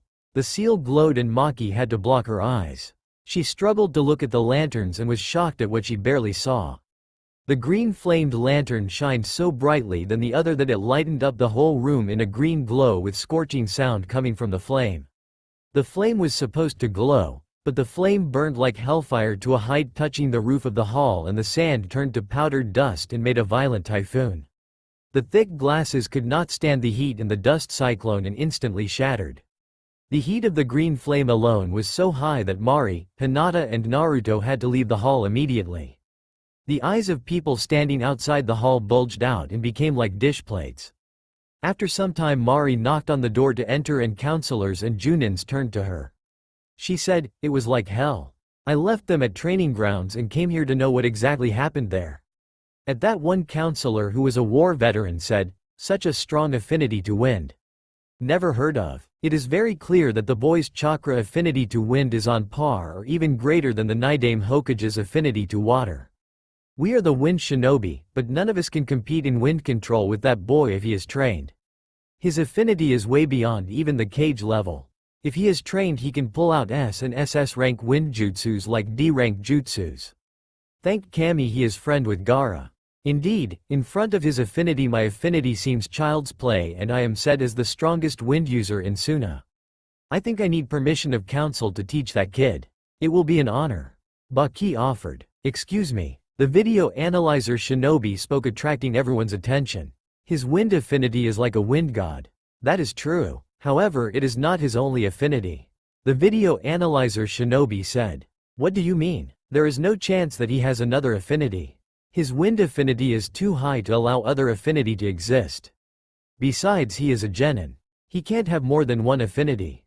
A councilman said. Please look carefully in the video. He not only has the strongest affinity to wind ever exist in Suna, but he also has very strong affinity to fire, lightning and water, which are almost at elite Junin level. He has 4 affinities in total. I have never seen a shinobi more than 3 affinities. But here I thank Kami that this boy doesn't have all the affinities. At least he has no affinity to earth. The video analyzer Shinobi said. True to his word, everyone saw in video that the red flame burnt brightly up to 5 feet and the sand under it turned into solid one-piece glass mass. The yellow flame too burnt brightly up to 5 feet and the sand under it shined like sun rays at noon. The blue flame burnt brightly up to 5 feet and the sand under it turned into a very slimy swamp and devoured the lantern. Everyone was surprised at the revelation. What? How is this even possible? A councilman exclaimed. Calm yourself, ordered the head speaker. He turned back to Mari. Are you sure this is for real, Mari? She nodded and asked in a hope to train the boy that, what is my orders, honorable council? Continue to train him as we have said. Start him on learning to control his wind affinity and show him some lower wind jutsu. Then train him in all of his secondary affinities for the girl. Elder Chio will see to it. The head speaker said. Maki bowed and left the council room. One fat councilman looked at the head speaker. Do you believe that was wise? He asked. That boy reminds me of how Gaara when he came in here asking to be a part of the Sand Anbu. It is the same look that he has. Also, should he go out into the world and become big, we would be credited with his growth. It is something that we can use in the future. He said with a laugh. Another 2 months had passed. Naruto watched the sunset from the roof of his temporary home. The setting sun was a beautiful thing to watch. Naruto would watch it sometimes back in Konoha, on the Hokage monument. Thinking of his old village did not depress him anymore. Suna was a better home than Konoha ever was. During his 8 months in Sanagakure no Sato, he had made friends with several shinobi and civilians. He even was a friend with Elder Chio who was teaching Hinata. She acted like she wanted to kill him because of the few pranks he pulled, but he knew that she loved him. He even got to know the Sabaka sibling a little better. He supported Gaara's dream of becoming Case Cage and felt that he would do his village proud. Kankuro was a closet pervert and he made it his mission to expose him at every turn. Temari's crush on Shikamaru was a surprise. She threatened him with bodily harm should that information ever get out. They learned each other's dreams and goals. He felt like he was a part of their family. His training had picked up and he was more confident in himself. His tactics were borderlining the intelligence of Shikamaru. His basics and mastery of the Rasengan were at Cage level. His chakra reserves increased to 10 times that of a Cage. He was S-rank bordering Cage level at chakra control. He could detect genjutsu better and had a way to dispel them which need a bit more work. He had learned 2 new wind jutsu, the Futon Daitopa and the Futon Repusho, both high D-rank jutsu and also Kaden. Multiple fireball, AD rank fire jutsu. But whenever he used them they acted like higher rank jutsus. Baki told him he needed very strong control over wind to perform D-rank jutsus at their level. He was happy that he had 4 affinities, but he could train only in fire and wind control in Suna. To learn Raiden he must go to Kumo and for water he should go to either Taki or Kiri. So he planned to go to Kumo once his training in Suna is completed. Maki even taught him how to make seals and basic fuinjutsu about symbols and storage scrolls. Maki was impressed by how quickly he learned it. He was growing stronger and living a stress-free life. He would sometimes, mentally, thank the council for their decision. Those bastards actually did right by him. He was missing Konoha less and less. Yo Naruto, a voice shouted. Naruto looked down to see Kankuro. Hey, what's up? Naruto asked. Get dressed in some good clothes and come to our house. Kankuro ordered. What's going on? Naruto asked. You'll see. Just hurry up and get there. You know how Temari is angry. Kankuro informed him. Naruto did know how violent she was. He quickly ran to put on some clean clothes. Naruto was dressed in white and black and took a sip of his juice. He listened to Hinata talk about her day while Temari was decorating up the place. Kankuro was arguing with her about something that he could not hear. He thought that this was a pretty nice gesture by Temari and Kankuro. He wondered if Gaara would be really surprised by what was about to happen. He had mellowed out some, so he had to smile when he came through that door. Temari could hear Baki talking and shut everyone up. The room was made dark and everyone hid. It would be a few seconds later when the door opened and the lights were turned on. Everyone popped up from their hiding spots. Surprise! Happy birth! They were all cut off when they found themselves encased in sand. Gaara realized who he was about to crush and also noticed that the place was decorated. He saw the banner that read, "Happy Birthday Gaara. You did this for me?" Gaara asked in surprise. "Yeah Gaara, this is all for you. We figured that we can make up for all the others. So, can you let us go now? There's cake there for you?" Temari said nervously. "Chocolate?" Temari nodded yes at the question and Gaara released them all. As they dusted themselves off, Kankuro had to add in his 2 cents toward his sister. "Oh yeah, brilliant idea Temari. Let's surprise him," he mocked. "I almost wet myself, damn it. I told you that it would happen. Bite me Kankuro," Temari hissed. Naruto, Baki and Hinata just chuckled at the arguing siblings while Gaara eyed the chocolate cake. It was a fine sunset in village hidden in sands. A certain blonde was watching it with fascination and probably for the last time before the departure. He was thinking about his journey till now after the banishment and his growth. 9 months already passed as allotted to him and it was his last day in Suna before his big departure. So Naruto decided to enjoy it because he didn't know if he will last too long in the outer world without the protection of anyone. But then again Konoha was never a village which accepted him open-handedly. So he was prepared that it will be much harder yet it will be worth the experience. Then he recalled his training in last 1 month. He basically honed his skills in the 9th month. He fought against a lot of people but it was the fight with Miyaki the Suna Anbu commander that opened up his eyes. Flashback. It was the beginning of last week in Suna for Naruto. He was happy with his progress. According to Suna's documented records his chakra reserves were 9 times worth of the cage level. Chakra control Anbu level. Arsenal filled with B, C and D rank wind and fire elemental jutsus. So basically everyone considered him a prodigy and at Anbu level bordering elite Anbu level. So being the knucklehead he challenged the Suna Anbu commander to test his strength. He thought the fight will continue for at least an hour, but he never in his dreams had thought that with training so hard for 9 crucial months he will be knocked out so easily within 15 to 20 minutes. Though after the fight the Suna Anbu commander praised him for his fight and told him that he could have beaten him if he had better teachers at academy. Yet Naruto felt that he was not anywhere near the Akatsuki level. So he promised to himself that he will try to flee as soon as he sees them and will wait till he himself became as strong as them. With that in mind he went for treatment. Present time. Then he thought about one more thing. Hinata. In the past 9 months they had come in close. However they came to a conclusion. Flashback. After Naruto was about to exit from hospital he came face to face with Hinata. Her medic training was coming well. She looked at him and said hello. Naruto however wanted to tell her his true feelings and asked her if she had a few minutes. When she agreed she took her to the hospital roof. Then he told Hinata that he knew she liked him but at the moment she must concentrate on her skill development only. Then he said that he wanted her as a friend but to be in a relationship is not possible for him at least until he became stronger and this Akatsuki ordeal sorted out. Then only if he felt strong enough to defend his friends then they might give a shot to the relationship. Naruto seemed awkward speaking all that but soon he felt a burden removed when Hinata promised him, "I shall train my best to learn everything about medical knowledge. I am gonna try my best to surpass even Lady Tsunade if it comes to prove that I am being honest with the promise. I don't want anything in return from you just because I left the village with you. So you become strong on your own while I will do it on my own. So don't think anything about the relationship part. Because I promise you as long as you believe in me I will be your best friend no matter what. And you know I never go back on my words because that's my nindo too."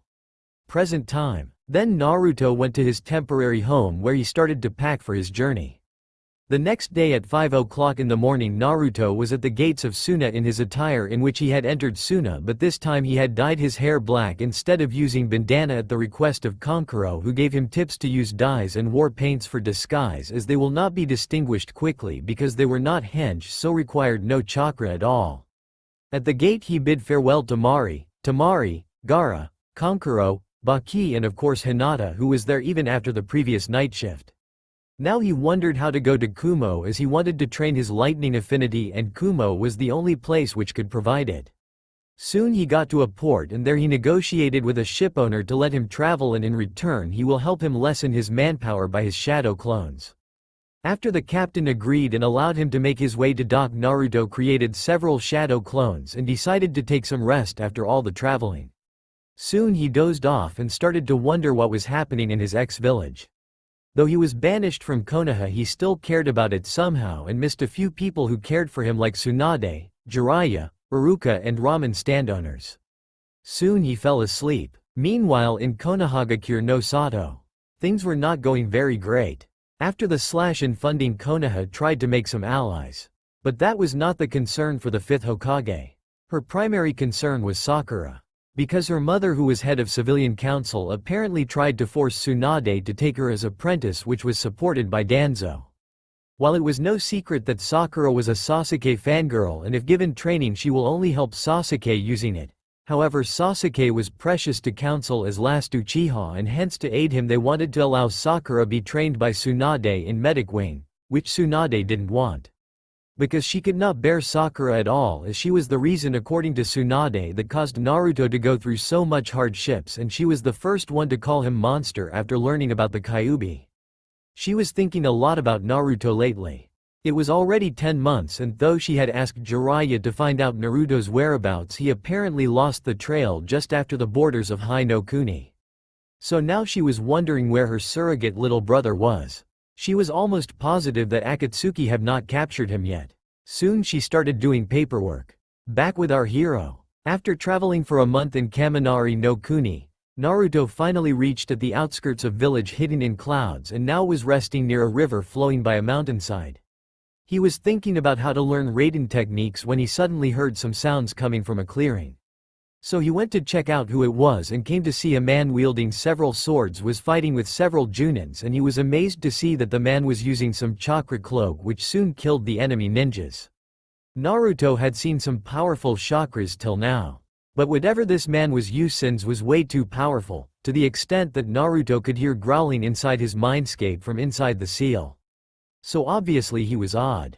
Though he contained the strongest Biju, yet he never used it in full consciousness, only in life and death situations. Here he was watching another fellow Jinchuriki using its Biju's power, though he didn't realize that yet. He was so lost in thought that he could not feel the man nearing him. He came out of his trance when he heard, "Yo. Nice to see you 9-0, by the way I am 8 you know." Naruto suddenly got nervous and lifted his guard. The way the man was speaking, he realized that this was the Jinchuriki of 8-tailed Biju, and deep down he was sure that he would not be able to take this man head on. So he spoke fearfully, "Sir, I am not with the enemy ninjas. Please don't kill me." "Yo, no need to fear. Killer B is here," the man said. "B-san, I am Naruto. Naruto Uzumaki." Naruto then relaxed and said, "Say kiddo, just you know, I am from Kumo." Killer B said. As they were talking, someone in genin vest appeared near them. "Ba-sensei, are you alright? A-sama is asking for you." He then asked to B. "Big bro, what ya know? Take this kid home. I will manage, big bro." "Yo," B said. After that B left, leaving Naruto with the genin who was his student. On the way the boy asked, "Are you a ninja?" "Yes, but I am a genin and I want to start a new life," Naruto said. "By the way, I am Darui, Killer B sensei's student. Don't worry, we are not staying inside Kumo. Instead, B sensei lives in outskirts of Kumo to be in peace and to practice his side raps." The genin said, "Hey Darui, I am Naruto. Naruto Uzumaki." Naruto said, "It's getting late, let's head over to B sensei's place." Darui said. By the time they arrived there, it was already dinner time. So Naruto had the dinner and fell asleep after some time. Soon Naruto found himself in a place where he had not visited since the battle with Sasuke. Naruto's mindscape. Naruto continued to walk in the sewer-like place. Soon he came face to face against two big red glowing eyes above pair of sharp teeth staring at him behind the huge iron door where kanji of seal was embedded in it. Soon the figure started to glow and harshly said, "So, finally you came to see me and to take my power. You insolent piece of fleshbag. If you are here to take it forcefully, then just get lost. I am not giving you anything. Hey, I thought you pulled me out here to mock about how Konoha banished me. Stupid furball. Or else how come I came here on my own? Naruto retaliated. Kyuubi laughed a demonic laugh which seemed like some D-rank wind jutsu, but Naruto stood on the ground. What's there to laugh, furball? Naruto angrily asked. It's such an irony that the people who you wanted to protect are the same people who hurted you. You should have left the one-tailed raccoon fool to destroy the village. Kyuubi mocked. Laugh at me if you want, but keep in your mind that now I'm free in the world without the protection of Konoha and Akatsuki or after all the bijus. They'll come soon after me because of you to capture and extract you. Naruto said. Ha ha ha. No human can control me. Even if I am in prison, I am way too powerful for some bunch of idiots to capture me, Kyuubi said. Furball. You fool. Don't you ever come out of your stupid arrogance? You may be almighty and all blah blah blah. But I am just a 13-year-old boy who is not in a level to fight any S-rank criminal, let alone two. What's bad is though you are inside me yet you are doing nothing but mock at me when I am training my ass off to save both of our lives. That's not enough yet you don't try to understand that if I get captured so will you. So shut your stupid mouth for Kami's sake and don't bother me. At least I am trying to defend both of us, not like some stupid overgrown furry fox who is always in the days of past glory and not trying to do anything, Naruto angrily said. Kyuubi growled and roared. He just upped his paws, but suddenly Naruto and Kyuubi stopped hearing the sounds of clapping. They followed the sound and out came from the shadows Killer Bee with the 8-tailed Biju. Hey, no need to worry and fight. Cuz Killer Bee is here with Biju number 8, suddenly Bee said. Shut up Bee, let me talk to them, the Hachibi commanded. Hello, Kyuubi dono. Long time, no see. The Hachibi said. So finally the great 8-tailed octopus lord surrendered to a mere human. Pathetic. You are not worthy of a Biju. Kyuubi said. The Hachibi listened but said nothing and asked Bee to take Naruto away as he wants some time with Kyuubi. But before going away Naruto mocked, grinning to Kyuubi. Hey. The great 8 tails. Uncle Bee here told me you both can combine and share one body without any drawbacks. That's so cool. Not even the so-called 9 tails is able to do that. If it doesn't bother, could you please teach this overgrown furball how to do that without trying to take over my body? Maybe you could teach him how to treat your Jinchuriki. Hey Fox, maybe you could learn something from him. Take a notepad and write down notes. Will ya? Because he seems more mature and calm even if he is a Biju. Maybe he should have been the demon lord, not you. Naruto teased Kyuubi and ran away with Bee. How dare you mock me? I am the most powerful of all Bijus. Not even this, Kyuubi roared, but when he saw Naruto is nowhere he stopped ranting. Then facing at Hachibi he asked, what do you want now? To start it all, I listened everything you and your container talked. I realized one thing, that he is probably your first container who doesn't have a grudge over you like your previous container who were overly powerful and adults. But this Jinchuriki is a child and from my paw the most worthy of your container. Hachibi said. Kyuubi kept silence so Hachibi continued. From all the 9 Bijus created by father you were the most powerful, not even I, who is considered the second strongest Biju, am nowhere near your power and abilities. Heck, even all of us 8 on one side can do literally nothing against you. Yet on the other hand you are known as the most arrogant of us all. If we see from the history of your containers, it is very clear that you have never gone along with your containers. But when I saw your current Jinchuriki he reminded me of someone very close. So I think it's finally time to break free from your stupor and confront your container. From the short time I have seen him it is clear that he has the purest soul I have ever come across after father. I think from all of the containers you are the luckiest Biju to get a container who you could mold according to you, that is if you understood me. It seems he has potential, but he needs your support. Besides, if you want to prove that you are the strongest Biju then it is only fair that you have the strongest Jinchuriki who like you could take the rest of the Jinchuriki head on and come out as winner. But from the looks of your container it is clear that he doesn't even stand a chance against the weakest Ichibi. Forget about standing before me. Don't forget who I am, Hachibi. Just because I am sealed doesn't mean you can give me advice. Besides, all humans are same. They are all selfish and power hungry. Kyuubi said. That may be true. But no one is perfect. Heck, even father had flaws. He tended to ignore his daughter for the sake of his two adopted power-hungry sons. Let's not recall that anymore. Listen to me. In my time in Kumo, I came to realize some major disturbances in nature. Something says me that dark times are coming for us Bijus. So I want you to be prepared. From the looks of it, both you and your container know something about that. Hence he is trying to get stronger on his own, not trying to steal your chakra nor placed seals on you nor has bound you in chakra chains like your previous containers.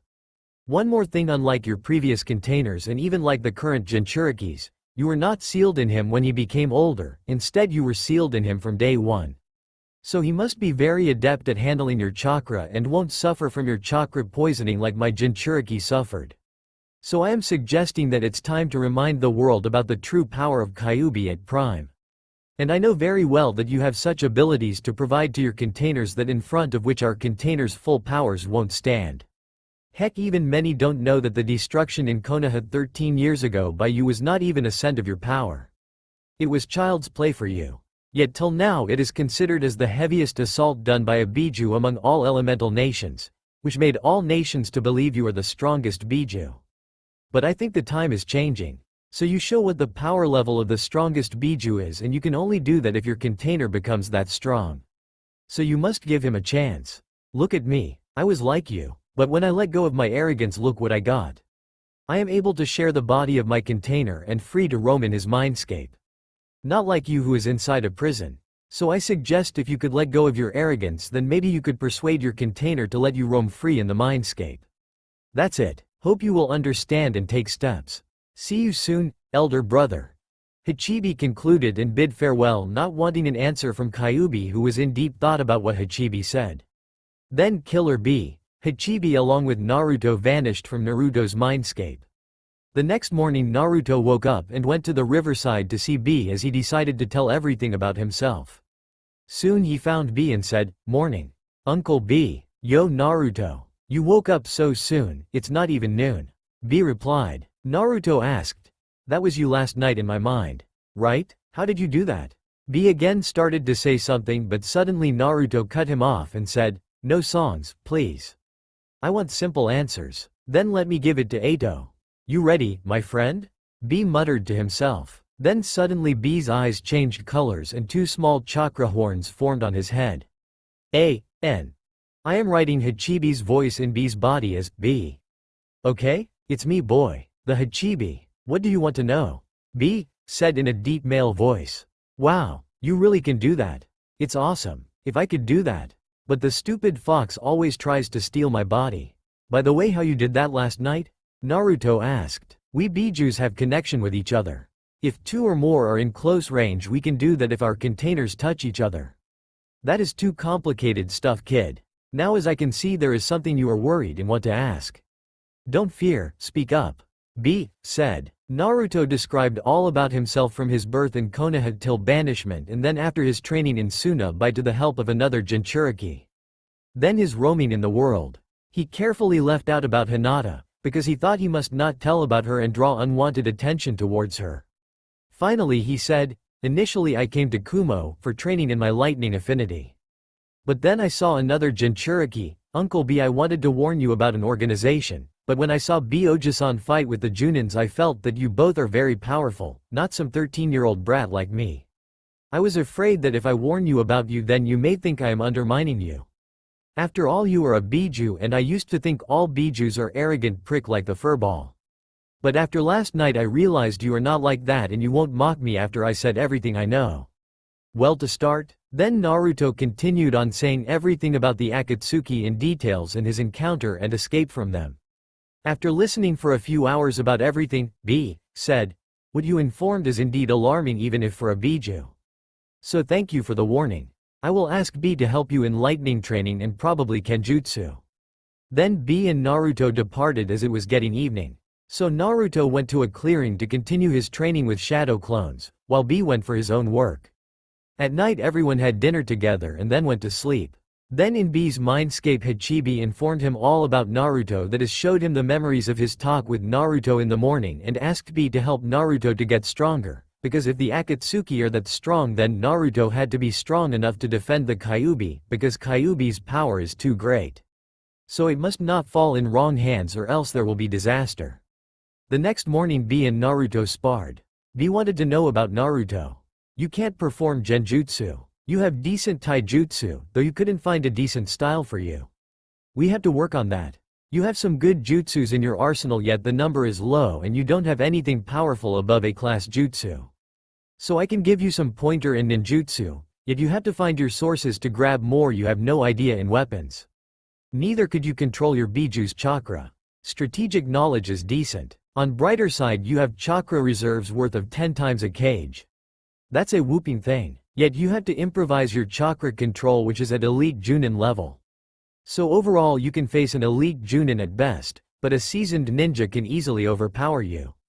That may be a problem because according to you the Akatsuki are no pushovers. And you are not yet ready to take on them. B concluded and then from then on regularly Naruto and B's students kept fighting with Naruto which helped him a lot. It was already a month in Kumo for Naruto. He became friends only with B and his students. He was happy after knowing that Kumo treated its Jinchuriki very well. He was improving very well and now could easily defeat all 3 genins even at their full power. But his lightning training had not started yet. So one day Naruto went to B and asked if he could take him as a student which B refused by saying, he is not a Kumo ninja. Naruto said if he became a Kumo ninja then would B take him in? But B then said, look kid. You don't know anything about Kumo and in current situation even if you join it you will be my rival because my brother is against the current raikage. What do you mean? Naruto pressed on. B sighed deeply and described from start. The current raikage is Hira of the Gashira clan. Including him there have been a total of 4 raikages till date all from the Gashira clan. In Kumo Gashira is a power-hungry clan and always pursued the daimyo of Kaminari no Kuni to remain in power. But due to the decisions of the current raikage Kumo entered into a war with Konoha allying with Iwa. And he was behind the kidnapping of a dojutsu holder from Konoha which bittered our relation with Konoha. So now people are suffering due to their monopoly and want a new raikage not from Gashira clan. The situation is so dire that Kumo is on door of rebellion under the leadership of my brother A. The rebellion can start any moment. So as soon as you complete your training you should leave. Then he handed over a scroll to Naruto. In this scroll there are 3 steps describing how to master Raiden. However there is one more step I have added after seeing your strength towards wind and lightning affinity. There is one step you should try which I have mentioned in the bottom. Due to your regeneration and your tenant maybe you could do that although it is forbidden. But I warn you must try the 4th step after you fully master the first 3 steps. You continue these on your own. However I will teach you how to use swords, that is Kenjutsu. Because none of my students want to learn it. Our training will begin tomorrow at 6. So let's fix. B described. Next day Naruto woke up in the morning and made 3 shadow clones and ordered them to practice from scroll after forming 1000 clones each and providing all of them with chakra pills, which he had bought plenty in numbers for trainings only and he himself went for weapons training. One more thing B did. He asked Naruto to wear weights on all 4 limbs which Naruto did by wearing 10 pounds each on every limb. Then Naruto continued to train with B in Kenjutsu and his clones went to a clearing to practice Raiden and opened the scroll and soon they saw the instructions. In the scroll, Naruto, here are the first 3 stages to complete the mastery over lightning element. Lightning is considered as the second most difficult element to control after wind due to the shocks body endures during the training. So here are the steps. First step, you have to convert your chakra to lightning element. Then concentrate a point on top of each finger on your flat palm. Then slowly release the lightning to travel through the fingers and to meet at a single point on the center of the palm. It will look like a web of current from tip of finger to the center of palm. Second step, only to be started after you can maintain the first step on both hands simultaneously for at least 10 minutes. Start with one palm first. From the center of the palm try to rise the point of connection of all currents in the air while pulling together the fingers. Do the reverse while stretching the fingers so that the mating point will lie down on the palm again. Do this in both palms. This step is over when you could do this in both hands simultaneously for at least 1000 times in less than 2 minutes. Third step, only to be started after you complete the second step. Put together your palms in front of you in parallel. Then concentrate a single point in between them in air where you have to connect the lightning from all 10 fingertips. Then let the current flow through a bulb to lighten it up without fluctuating, without bursting the bulb with excess flow of current for at least half an hour. Once you could do this and maintain unconsciously, then the Raiden element is mastered. B's note: it took me more than 3 years to completely master the element. But with the help of your weapons you could hopefully master them earlier.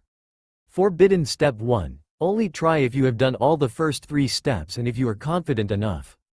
This step is like an artificial bloodline. Only one with affinity to both wind and lightning can do it. First you have to stand up straight on earth. Charge electricity in hand and send it to sky. Soon clouds will be assimilated. Then a lightning will return to your hand and pass through your body. This step is completed when all of lightning can pass through your body and you don't get shock. After this you can collect the lightning gathered from nature to use for lightning jutsus, which will be way too devastating than normal bodily lightning chakra. For instance, using this, if you will fire a C rank jutsu, it will probably act as a rank, or for a person like you with very strong affinities to wind and lightning may even work like S rank or S plus rank jutsu. But remember, this was created to use natural lightning, which is far too potent than lightning chakra for jutsus. So there are a very few who have ever mastered it. Still, if you could master it, it will be like an artificial bloodline, and the jutsus using this cannot be copied or used. Yes, you heard right. Not even with the Sharingan, unless one doesn't possess same requirements towards the affinity. One more thing, this is known as Storm Release. Forbidden Step 2. This step is another artificial bloodline known as Cloud Release. In this you have to do the same as Forbidden Step 1. However, you have to do it while charging lightning in hand on water surface or during rain, so that both natural water and natural lightning can be gathered on hands. Forbidden Step 3. Incomplete. This step includes the combination of lightning and fire element. However, no one has mastered it, but it is said it was mastered a long time ago. This was known as Burning Shock Release, due to the speed of it and the devastating burning it created. Hope if you mastered all, then you could recreate this. Maybe this will give you some challenge. From Killer B. After reading the scroll, the clones made 3,000 cage bunchins and started learning. Soon he started to get a hang of it, and this routine continued for 3 more months. Time skip. 3 months. It has been 4 months for Naruto in Kumo. In last 3 months specifically, he trained his ass off in mastering Raiden and Kenjutsu. He became a level 3 out of 5 swordsman and mastered the 2nd level of Raiden. There was a problem though, that was as soon as Naruto mastered his chakra control to S rank level, suddenly he felt that his chakra had increased to 11 times of a kage, and his chakra control again gets sloppy and went down to high Chunin level, making him to practice the chakra control exercises all over again. Though not once was he bothered or mocked by Kyuubi, which was a surprise for him. He also came to know about another Jinchuriki ni Yugito container of the 2-tailed demon cat. He also worked at civilian market using loads of shadow clones when he didn't do training, of course, using Hange on the clones. He made lots of money through it. So he kept some in his purse Gama-chan and the rest in a bank account of a bank which had branches all around the elemental nations for future use by the advice of Yugito. His attire was the same, however his hair was grown and had 2 bangs on both sides of forehead which he had dyed black, and he became a little taller due to hitting a growth spurt just before his 14th birthday a few days ago. Now he was running through the borders of Lightning Country to save his life from the lightning ANBUs of the current Raikage, who found him out and took him as a spy from other country. Unfortunately for Naruto, the civil war in Kumo had finally started, in which A was leading the opposing sides against current Raikage as mentioned by B to Naruto. If it were the older Naruto, then he would have joined B, but this new Naruto had learnt quickly when not to poke your nose into others' matters. So his survival instincts kicked in and he started to run quickly to survive being caught in the civil war. But his luck was not with him, because he was being chased by not some random Anbu but by the most elite ANBUs of the Raikage.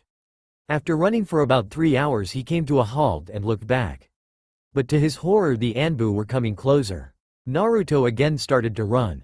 He was getting closer to the border of Lightning and Earth Country when suddenly a lightning-enhanced kunai hit him on his left thigh and he stumbled, being electrocuted.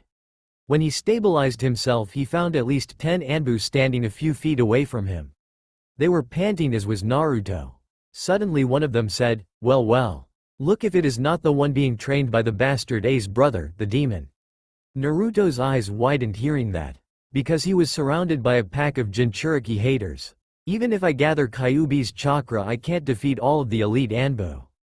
So I have to rely on my skills alone. If I gather the red chakra, they will know about me, and I don't have enough control as Uncle B on Kyuubi's chakra. I have to flee as soon as possible or else I am dead.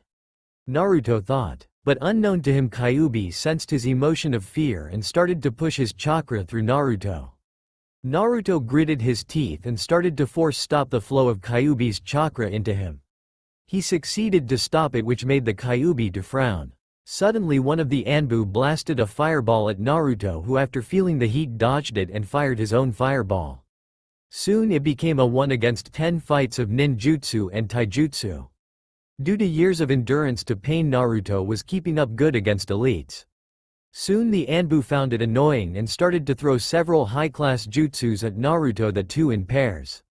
Soon Naruto found himself in front of 4 huge fireballs. Those were Fire Release, Great Fireball, and Fire Release, Fire Dragon Bullet. 4 A-rank Kaiden jutsus along with 2 of each Lightning Release, Lightning Spear, Lightning Release, Charge Barrage, and then 2 huge lightning dragons were coming towards him thanks to the 2 S-class Lightning Release, Lightning Dragon Bullet, Raryu Enden. Naruto could not think of anything. The only A-rank jutsu he knew was Rasengan. Then he thought to make Kage Bunshin's wall.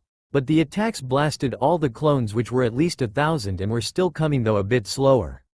Naruto thought he was getting low on chakra. So he suddenly made a shadow clone and gave it a chakra pill. Soon he saw the attacks coming nearer, and seeing no other option, he and his clone made a giant Rasengan, combining all their hands and pouring as much chakra as quickly possible, which was at least 5 times worth of Kage level chakra, making the Rasengan as big as the dome of Hokage Tower. But it became heavy and he threw it away towards the Anbu. Seeing the danger, all of the Anbu jumped back. However, the giant Rasengan was so powerful that it created a huge explosion when hit with all 10 jutsus. But soon it overpowered them and all jutsus minus Rasengan were subsided.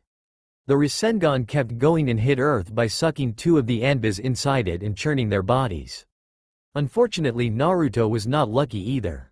The paralysis due to the kunai hitting his thigh took effect and he could not move his limbs, and his clone was also vanished and he was hit with the Rasengan's explosion too. His body was all burned and clothes shattered. His face and body was filled with cuts and bruises. But as the final act, he gathered all his chakra and focused his wind element and said the name of the strongest wind jutsu he knew, which was forbidden for everyone but for him, which he learnt from Baki, and he allowed him to use it due to his huge reserves. When he sensed at least 5 Anbu near him, he released with all his strength Forbidden Wind Release, Great Wind Dragon Swords. Suddenly 5 huge dragons made up of wind with long wind swords in place of nose came to life and pierced through the chests of 5 nearby Anbu, who didn't have time to dodge and soon went to their afterlife. Seeing their comrades dead, the rest of the 3 Anbu raced towards Naruto with lightning chakra embedded blades in hands. By that time Naruto was completely shattered. He thought, so finally the day came. Today I am finally going to be released by this cursed life. What better way? At least I killed 7 elite Anbu ninja, being a genin only by myself. Now I can die happily. Soon Naruto thought about Hinata. Sorry Hinata-chan. I could not make it. I am so sorry. I hope you will find a worthy friend in life. In Suna by that time. Hinata felt like her heart is going to stop. She suddenly got worried and could not think of anything. Seeing her in distress, Lady Chiyo asked her to rest for some time to calm her mind. But Hinata felt like someone precious is suffering. She clenched her hands tight and closed her eyes. Unknown to her, the eyes of her started to water and her Byakugan began to glow inside her eyelids, changed color from lavender to pure white with a pure lavender ring outside and pure concentric white pupil inside. She prayed to Kami, please Kami. I hope Naruto-kun is alright. Keep Naruto-kun all safe. Back with Naruto. Naruto was dozing. But the jutsus at the place were so high level that the sudden chakra spike got the attention of some more ninjas. In a few seconds, with the 3 Anbu, there were at least 5 Junins, 15 Chunins and 5 Anbu joining forces to see a huge crater that was steaming in bodies of 5 Anbu lightning core. Then there was a battered boy of age not more than 14. Soon all of them started to gather chakra. The previous 3 Anbu just reached Naruto and pierced their blades through Naruto's chest simultaneously as of Q. Soon Naruto's voice choked due to the sudden surge of electricity through his body. He knew his time is approaching. So he remembered Tsunade and Jiraiya for the final time. In Konoha by that time. It was getting dark outside. But Tsunade suddenly felt someone dear to her was getting away from her. She thought loudly, "I hope Naruto is okay. Hope Jiraiya found him." Suddenly from the window Jiraiya came out and said, "Sorry Haim. There is no news of a blonde boy with blue eyes and orange jumpsuit. Yet I feel like something big is going to happen. My instincts are saying that tonight something big is going to happen. It may be good or bad but it will be big, I'm not sure. Hope Naruto is okay." Tsunade just sighed and hoped her surrogate brother was happy. Back with Naruto. Naruto sighed a content smile. Then something rushed through his chakra system. The Kyuubi's chakra, who was trying to keep him alive, but Naruto pushed his chakra out of his system and closed his eyes. He was in his mindscape in front of the big iron bars. He saw Kyuubi and locked eyes with him. Kyuubi tried to push some chakra but Naruto repelled it. Kyuubi growled, "Why don't you allow me to heal you? At the rate your pulse is falling we both will die soon. Though I will reincarnate but that will take a decade. I don't want to go to afterlife yet. So let me heal you." Naruto hearing that smiled which confused Kyuubi. Then Naruto said, "No, furball. Don't do it. It's finally time for us to get separated. You never liked me neither I liked you. However I always thought you were the cause of my burdens. Yet if not for you I would be dead a long ago. But enough is enough Kyuubi. I am fed up with it now. Besides, when I was there you never understood that I never saw you for your power. Even when I drew your chakra that was never intentionally. So in the final moments of my life I am not breaking that rule to take your chakra consciously. I always saw a friend in you. Because we both were same in lots of ways. You were locked in me and I was locked inside Konoha. You suffered from inside I suffered outside from people. The list goes on. I always thought you should have been free though not in Konoha and then I wanted to live. But now I am not in Konoha and I am at death's door. So, there is just this much I can do now. Hope you will remember that there was a brat as your Jinchuriki who let you free." Kyuubi could not understand. Suddenly Naruto walked to the seal and completely ripped it opening the cage. Kyuubi's eyes widened in shock. Naruto then smiled and went near Kyuubi and placed one of his hands on its paw and said, "That was my best prank ever. I surprised the great Kyuubi no Kitsune, So I am freeing you Kyuubi. I was always a fan of freedom. Now I am giving you your freedom back. One request is there though. When I leave my mindscape I will be seconds from my death. Then you please break out of the opened up seal and before you leave will you please burn my body? I don't want my body to be seen by anyone dear and to know that I am dead. Will you do it? By the way let's sake hands for goodness sake and besides I don't want to take any hard feelings to my afterlife. So please forgive me if I had done any misbehaved towards you. By the way you are really furry furball. You got the softest fur ever I have touched. It's a shame that we could not get along. Hope you will someday find a worthy Jinchuriki. Get ready Kyuubi. That's it." Then Naruto suddenly jumped onto the paws of Kyuubi shocking the fox and closed eyes while going to sleep and started to vanish. Outside world. The entire enemy ninjas saw Naruto slump. The Anbu extracted their sword and checked Naruto for a pulse. Suddenly they felt the pulse got too low and were confirmed that enemy is going to die soon. So all the 28 ninjas prepared to return. Back with Naruto in Mindscape. Inside Naruto's Mindscape Kyuubi sat. He saw at the open doors of the seal and tried to absorb everything and recalled everything Hachibi had said. Soon he saw the fading figure of Naruto in his paws. For the first time in the thousands of years Kyuubi showed an emotion other than anger and frustration that was sadness. He was looking at the figure of the boy who was so selfless that knowing that he was dying he let him go who was the cause of all his sorrow. Because he forgave him. That's why even at deathbed he was smiling. Kyuubi thought, Hachibi, you were right as always. Maybe I should have given him a chance. After father he was the human who was this selfless. The boy sure had potential. He could have been the strongest Jinchuriki to ever live after father. All of this because of my arrogance. I deserve to die with him. And with that Kyuubi closed its door. He was about to close his eyes. He felt a familiar feeling within Naruto, a strong and dense chakra with very intimidating yet soothing aura, which he hadn't felt since his first ever container, Sage of Six Paths' only real child, his daughter. So acting on instinct, he thought, maybe it's not that late. And opening the seal doors pumped as much chakra in Naruto's chakra system and hoped it worked. Back in real world, one of the Anbu suddenly stopped and asked, "Did you feel that?" Everybody nodded and turned to see the dead body. But when they looked at it, their eyes bulged out because the body started to glow and suddenly got covered in a red chakra cloak. In the dark night it looked like only light. The cuts and bruises healed suddenly. All of a sudden the boy grew a tail in its back, but the cloak started to change color from crimson to a sun-blazing eye-blinding golden. The chakra was so intimidating that all of the ninjas, even the elite ANBUs, got on their knees. They had one thought, oh shit. Soon the boy stood up in full glory, bare-chested with a Greek god-like chiseled body surrounded by golden dense aura. But the real shocker came when he opened up his eyes. Seeing those, they had only one thought, it's impossible. Because in front of them were the pair of violet eyes with swirls of white and purple in them, glowing in full fury, which were supposed to be a myth, but they were shining in full glory. Yes, it has finally awakened. The one and the mightiest dojutsu, eyes of the god, the almighty Rinnegan. Before the ninjas could flee, they heard a voice, Bansho Tenon, universal pull. And they were suddenly pulled towards the supposedly dead boy and got caught inside golden claw-like chakra appendages. Before anybody could utter a word, they got crushed like paper and were dead then and there. After that they were thrown out in a hip. Then Naruto suddenly vanished from the region before anyone else could find him. On the way towards Earth Country, he suddenly got stressed out due to using the newly awakened eyes for the first time along with his first perfect Jinchuriki cloak, and fell in a river which took him in its flow towards Tsuchi no Kuni for his next adventure.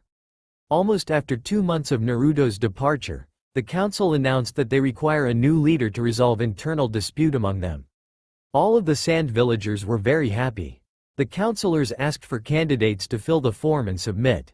Though Gaara was not interested, then he was confronted by Tamari. Hey Gaara. I am going to put your name forward for the post of Case Cage. Is it okay with you? Gaara's eyes widened and he asked, why should I even try when nobody will accept me? Besides, the villagers need a strong leader, not some child like me who was a psychopath murderer in past. Suddenly Tamari got red due to anger and yelled at Gaara. Who said that you are a murderer? That was all Shukaku. You are not a murderer. You are my cute little brother. And for the strong ninja part, for your kind information, currently there is no one stronger than you in Suna to handle the mantle, because you are our strongest ninja, believe it or not. So I am going to put your name forward. Even if no one supports Kankuro, and I will support you. The council wants a toy, but if you became Case Cage, they will always remain at edge before making a wrong decision in the fear of facing your wrath. So who better than the so-called Suna's ultimate weapon to become its cage and protect it from outsiders? Besides, that way you will always remain busy and won't have time to think of blood. Unknown to them, Kankuro had listened to that and he recorded it for future use and had left.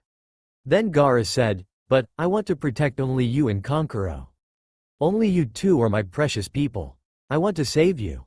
So if I become Cage, won't I get far from you? And I don't want to go away from my family. Tamari had tears in her eyes after listening to Gaara. She then hugged Gaara tightly and said, if you want to protect us, then become the Case Cage. That way in council room you will be Case Cage and Kankuro will be represented as the head of Sabaku clan. I am the Suna Konoha diplomat, so you will be able to control the time I will be away. Try to understand, Gaara. Once the power is in your hand, you will be able to keep us united, because your words will then be final. One more thing, Gaara. If you want to help Naruto in future, then better become a Cage, which he could not become. Believe me, Gaara, when Naruto will hear about this, he will be very happy. In that way you will be able to take all the political decisions. If we want, I will help you. You know how good I am at politics and negotiations. After that, Tamari left Gaara in his thoughts. In the afternoon that day, Kankuro had broadcasted the conversation on radio. When people heard about that, they realized all was true. Their greatest fear could be their greatest savior. Then the civilian side appealed to council to consider Gaara because he was not that insane as before. In fact, after the Suna Auto invasion, he became very calm and joined the elite Junin ranks. His record stated that during his Junin career in all his missions no one, either the client or the sand ninjas with them, ever got a scratch on them. Thus he became the finest Junin available for the cage candidate.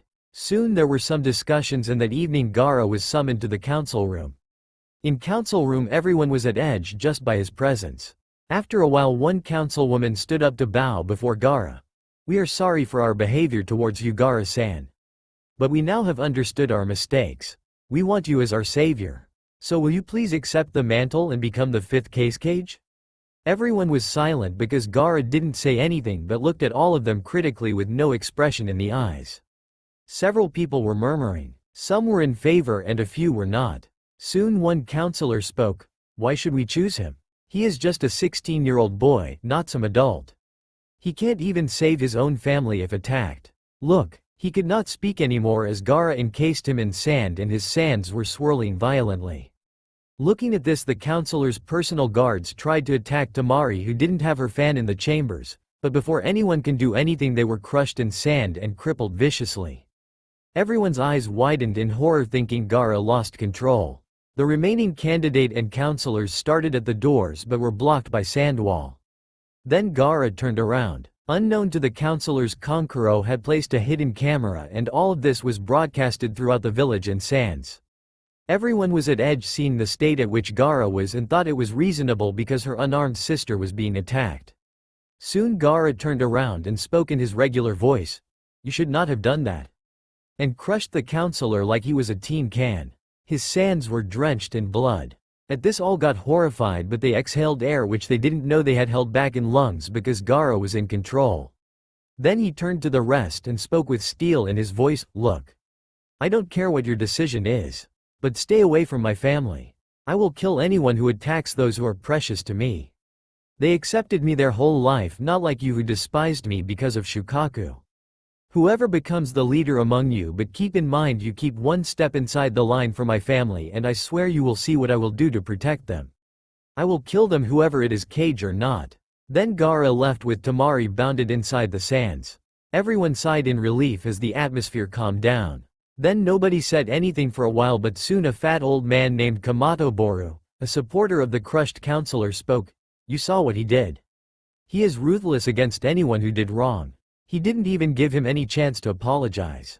He is overprotective of his family and doesn't spare anyone who attacks them. He is very unstable, like the demon inside him. In council meetings clashes happen. But killing someone like that is insane. He is very cold-hearted and hence unable to be the cage. We better choose someone else."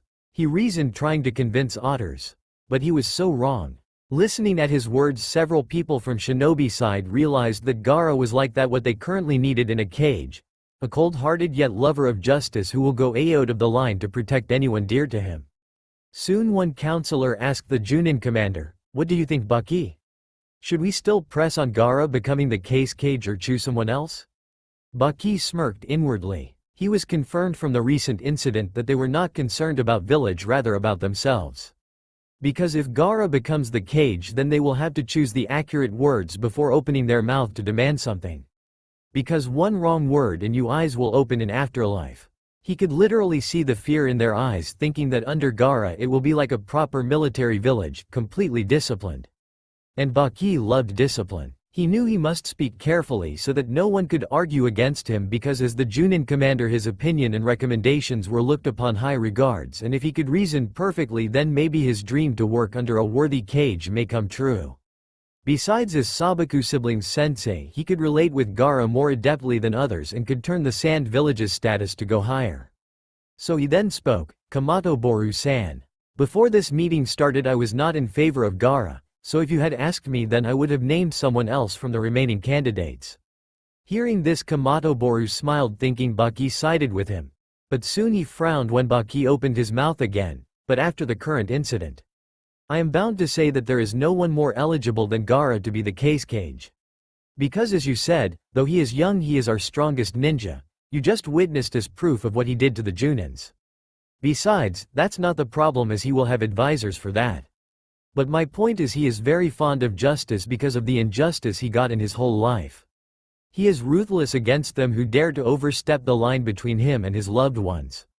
So if we made him the Kage it will be a wise decision, because then he will be loved not feared and he will consider all as his family, in this case the whole village and its residents.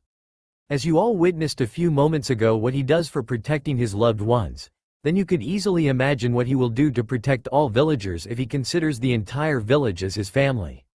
So I recommend we should obtain the protection of the so-called demon Shukaku rather than living in fear of it by electing Gaara as Case Cage, who could control it and will use the powers to protect. We just need to provide him as lots of love, which he could obtain as the 5th Case Cage.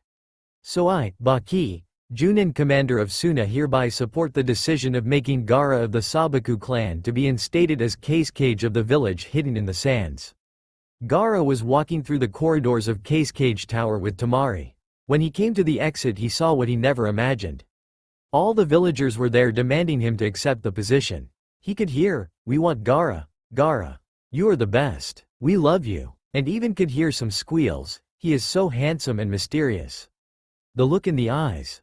Oh Kami. As he was not accustomed to such attention he suddenly lifted his guard, but then let it go as he saw the looks in their eyes. The looks were of love, regret, and apology. He sighed, realizing that finally they accepted him. He finally got what he always wanted.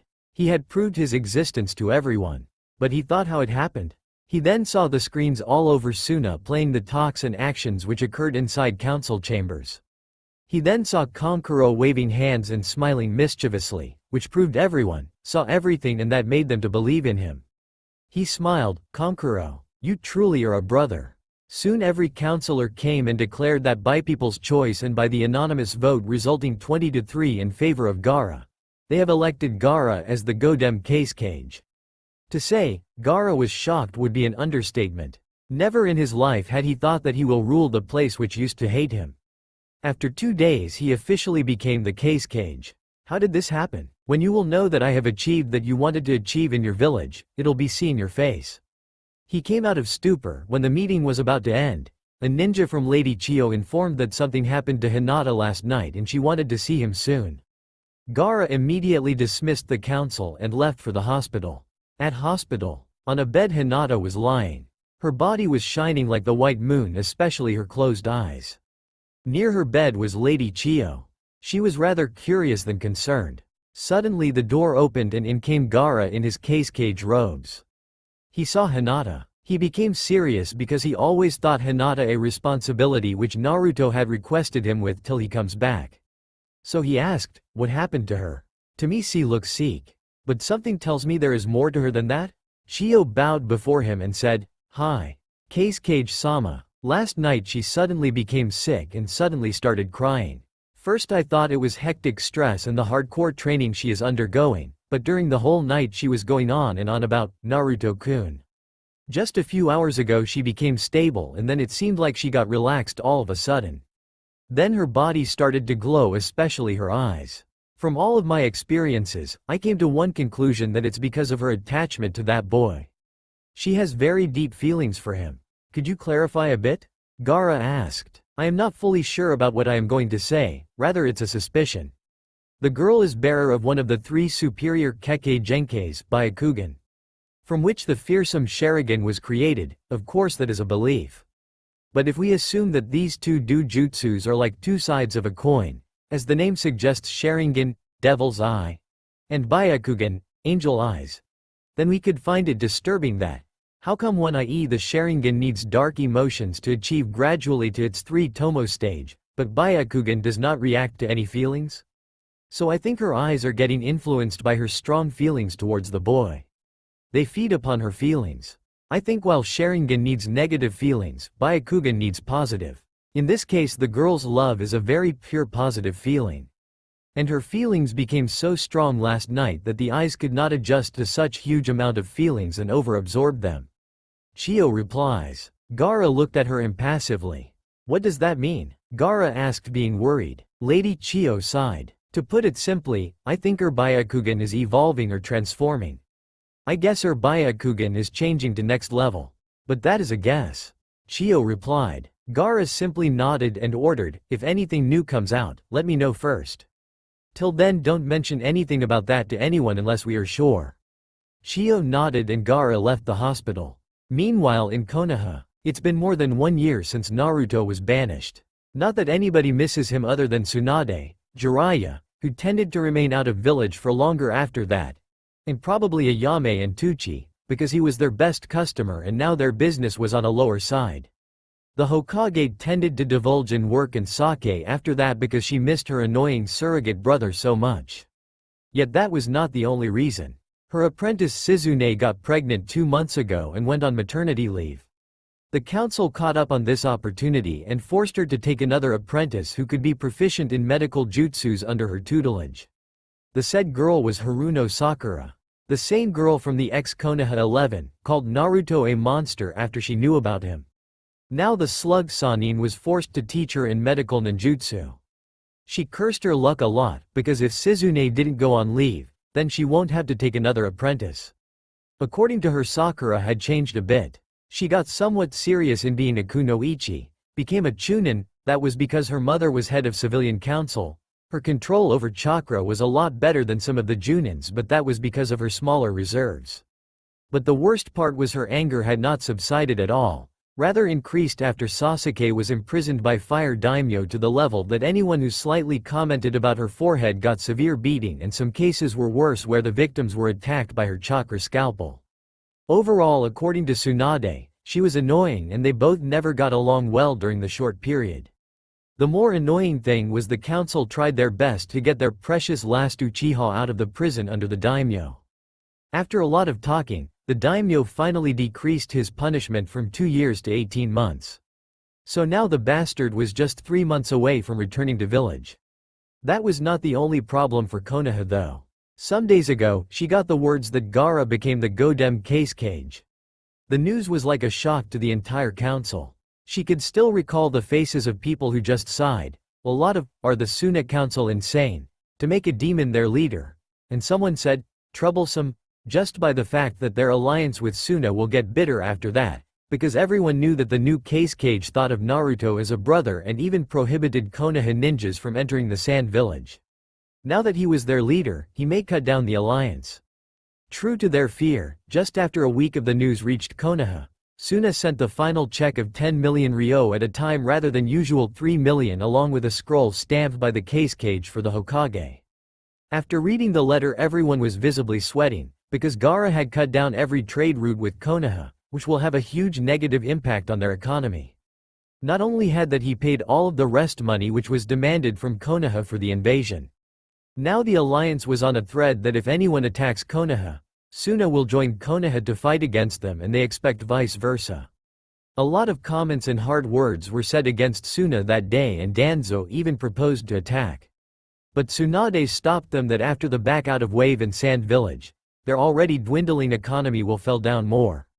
At this time, a war will severely cramp Konoha. So, everyone silenced. Behind the desk, doing piles of paperwork, Tsunade sighed. She took out a bottle of sake and had a sip. She got up and went near the window to look at the village. She thought, where are you, brat? About whom even Jiraiya had no clue at all. When she turned, her mood dampened again, looking at all the increasing paperwork. Meanwhile, at the Raikage Tower in Kumo, the civil war in Kumo had started the day before. The Raikage, in fact all the members of Gashira clan, were in very bad mood. The Raikage was in the war planning section discussing about how to subdue the opposing party, namely A and his brother. A knock came from outside the room. What is it? Raikage Hira asked. Raikage-sama, there is an emergency in the morgue room, which requires your kind attention. The ninja replied. I'll be there shortly. It better be something important, else you all will see why you should not disturb during an important war strategy discussion session. The Raikage replied. The ninja started seating. I will inform about your arrival, Raikage-sama, the ninja said and vanished. Half an hour later, the Raikage reached at the morgue and saw a large heap of something surrounded by medics and ninjas. He went near it. What is all this commotion? He harshly asked. They all gulped, knowing very well that their leader will not be very happy knowing about this development, especially when the civil war is raging. After a bit of silence, one ninja spoke. Raikage-sama. Today one of our patrolling ninja troops was on the duty of border patrolling. They were near the border of Lightning Country and Earth Country, and they saw huge craters, debris all around. They felt like a massive fighting of high-end ninjutsu took place there. So they went near one of the crater which was smoking like burned inside out by some chakra attack of high concentration. That was disturbing as it looked like work of a ninja with very high chakra reserves. But that was not the thing which bothered them. The real shocker was when they found what the half-burned scorched figures were. And they found out this. Suddenly the ninja pulled the cloth covering the heap and the Raikage's eyes widened seeing that. Because in front of him were half-burned, thoroughly squeezed out of blood and half-crippled dead bodies of ninjas lying on the floor. What is the meaning of all this? Who are they? The Raikage roared. Sir, there are ninjas who were on guard duty last night. It seems that some ninja of high caliber was fighting with them and eventually he won. One ninja replied. The real problem is when we tested them out. Our test results show that first they were pulled viciously by some force and then held tightly by some chakra-enforced chains to the end that the bones in their bodies were broken. But the enemy didn't stop there. He then engulfed them in some sort of tight hold, crushing them to the extent that all of the blood in their bodies oozed out, rupturing their nerves and instantly killing them. So we made a test on the leftover chakra to ensure how many of them were there and what is the estimated capacity of the ninja. We are currently waiting for reports. The chief medic said. Are the enemy ninjas with the rebellion? The Raikage asked angrily. But inwardly he was frightened of if there are some strong ninjas with the rebellion group. The door opened and in came a guy to hand over a file to the medic who opened it. His eyes widened in horror. The Raikage snatched the file and saw it was the report of the chakra signature. He then saw there was chakra signature testing results showing all of the foreign signatures showing very high concentration of chakra, with the carbon dating test of dead bodies showing that all of them were killed at once. But the real surprise, or rather shock, came when his eyes fell upon the last lines that concluded, unknown signature. There was only one person recognized with chakra reserves estimated at least twice of a cage. Ridiculous. This report says there were not many ninjas, but there was only one ninja who did it. Have you checked it properly? The Raikage asked. Hi, Raikage-sama. In fact, I made it examined thoroughly thrice and still the report says the same thing. The doctor replied. There is only one known ninja in Kumo with such high reserves, the Eight Tails Jinchuriki. But your report shows the enemy ninja is neither him nor is he from Kumo. Moreover, he single-handedly killed several of our ninjas, such ruthlessness that shows he is indeed powerful. Is he with the rebellion? The Raikage asked, looking at a ninja. I am sure that he is not with the rebels. Nor he is in Kumo anymore for that matter either. The ninja replied. How so? The Raikage asked. Our ninja reports show that there are footprints suggesting of a person crossing the Earth country borders late last night. The nin replied. Do we have anything else on this ninja? Perhaps he could be some missing nin from Iwa. After all, they are known for their ruthlessness. The Raikage asked. Negative. Raikage-sama. Any possible evidence or burned due to some burn marks and utter devastation of the clearing. We don't know anything about him. The ninja replied dryly. The Raikage was not happy at all. He was up against an enemy about whose abilities they know nothing. That was unacceptable. Suddenly a slight smile appeared on his face. He may have killed some ninjas. But killing a bunch of genins doesn't mean you are powerful, even if they are hundreds in number. What do you say, Red? How many genins were killed in the crossfire? The Raikage asked to the Anbu codenamed Red with a mask imprinted with red-colored lightning marks on it. He was the one who was reporting till now, and now he too was sweating. Well, Raikage-sama, there was not a single genin among the dead, Red replied. What, so are all of them chunins, you say? The Raikage asked. There were chunins in them. But they were not all chunins. There were 15 chunins, 5 junins and… Red trailed off. And what Red? The Raikage asked again. 10 of our elite jounins, Raikage-sama. Red replied with fright in his eyes. To say the Raikage was furious would be like to say Naruto liked ramen a little. No, he was beyond pissed. He wanted to just find out who it was and how he killed his soldiers. If the said ninja could kill 10 of his elite Anbu and fled without being captured, then he could be a problem if he sides with rebels. Put him in the bingo book and issue an order of retreat if came across for anyone under Anbu level. The Raikage ordered and rushed out of the room. By the time Insuna Shio was about to leave for the evening rounds when she heard some rustling on the bed. So she turned and saw Hinata waking up. She went near her and helped to sit on bed. Hinata slowly woke up. She looked much different. Her body seemed to change a bit, especially her skin, which was much pale in color that it seemed like if she was made up of white clay. Chiyo noted down all changes and she was about to ask Hinata to open eyes, but before she could ask, Hinata herself opened her eyes and saw she was in the hospital. She saw Chiyo was staring into her eyes, and seeing her wide eyes, Hinata looked straight in the mirrors placed in front of the bed. What she saw almost put her again in senselessness. In the mirror was her reflection, but her eyes were not the same as before she left consciousness. They looked a lot different. They were not the ugly lavender eyes with veins bulging from it. Her pupil was white in color. The previous veins in her eyes used to pop up here and there, but now there was one lavender vein, a bit thicker one, around the whole eye. It was no more ugly. "Your eyes have become beautiful, girl," Chiyo replied and started checking for any other injuries. After some time she cleared Hinata of any danger or illness and advised to take some rest and left. Hinata was so tired that she again fell asleep. The next morning Hinata was discharged and again started to do her medic duties. After Naruto left, she completely divulged into learning every tit and bit of medicines and body structures. It was not even more than a year and she started to show progress in every aspect of medical field, including poison detection and making, antidote preparations, any external injury, anything including anatomy. But the one thing she surpassed the chief medic of Suna, Chiyo, was the field of internal surgery of critical injuries. Even Chiyo herself started to believe that in time she would even surpass the slug Sanin of Konoha, Senju Tsunade, and would take the mantle of the best medic of all elemental nations. Hinata never let it to go to her head. Rather, she prepared herself to the most as her promise to Naruto to become stronger. Daily she would make a cage bunshin to read all the medic books and scrolls available in hospital library till evening by giving chakra pills as mentioned by Naruto, because her chakra was not that much to hold up for long hours, and also she was a medic in hospital where she had to be at her best. Till now she had read almost all sections including surgery, medicines, poisons, herbs, orthopedics and even childbirth. So Chiyo then provided her with her personal collection retrieved from different nations. Hinata had become the second most knowledgeable medic in Suna by now. Her water manipulation was also coming good though. Now she was about to master the third and final level, that was to make a waterfall from normal pond water. Hinata had already done it, but she was yet to hold that for at least 15 minutes. She was sure within next month she will achieve it. Now she prepared to treat a shinobi who was cramping on foot. Apparently his ankle twisted somewhere and hence he was limping. Hinata was there and she activated her Byakugan to see what happened. But instead of just seeing the chakra flow, she saw some red and black spots along with regular chakra and pushed a bit chakra.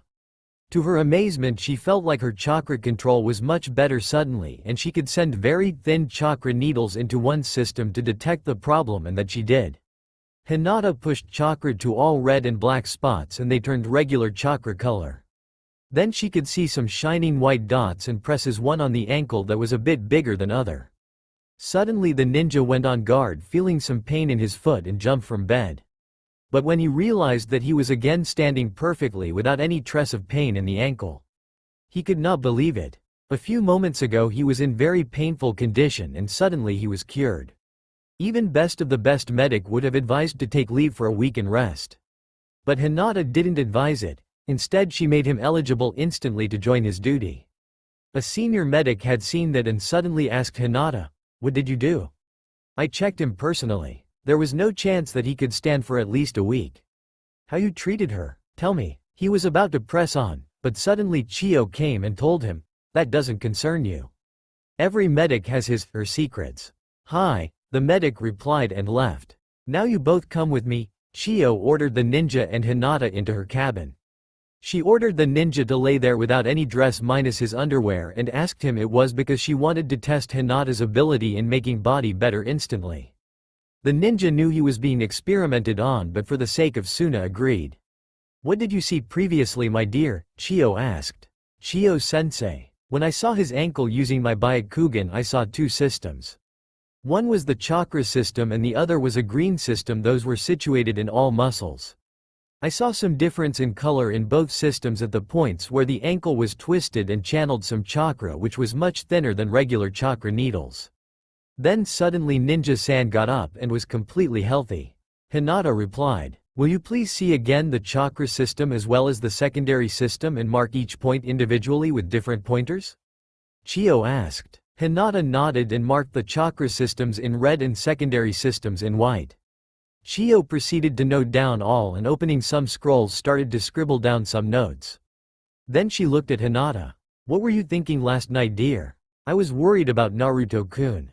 It felt like something happened to him. But in the morning I felt like whatever it was passed on.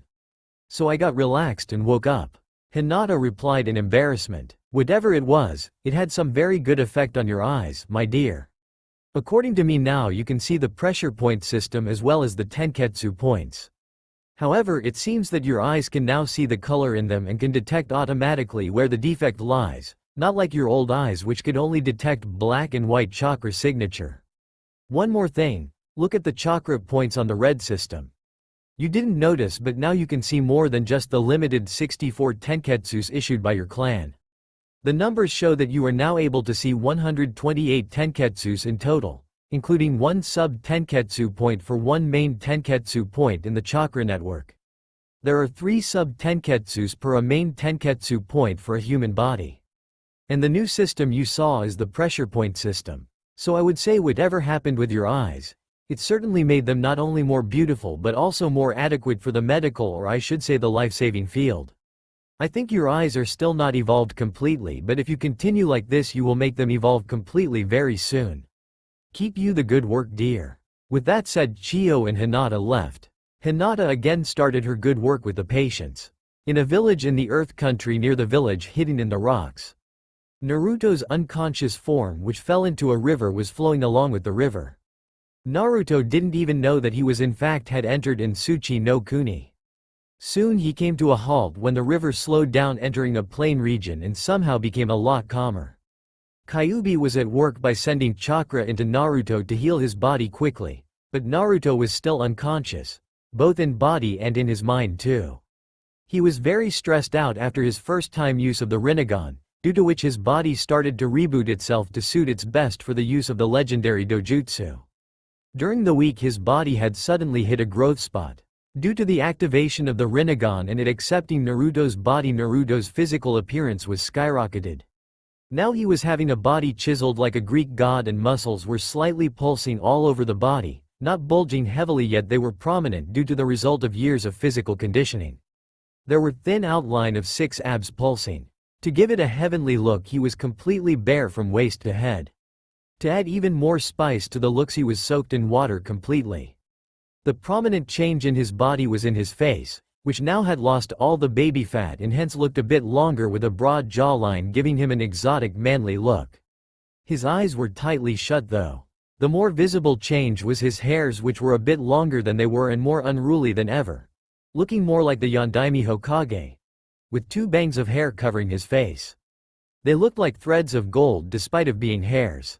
The only change in the hair color was they had tinges of red color at the edge of the hair making it godlier. All in all, though Naruto was unconscious, Naruto's physical appearance was enough to give a good nosebleed to any conscious sane woman. That's what happened with the 13-year-old girl who was fishing near the river bank and suddenly noticed something was near the shore and out of curiosity went near there. When her eyes fell on Naruto, her blood started to boil making her bit horny. Suddenly a drop of blood dropped from her nose and fell on the ground.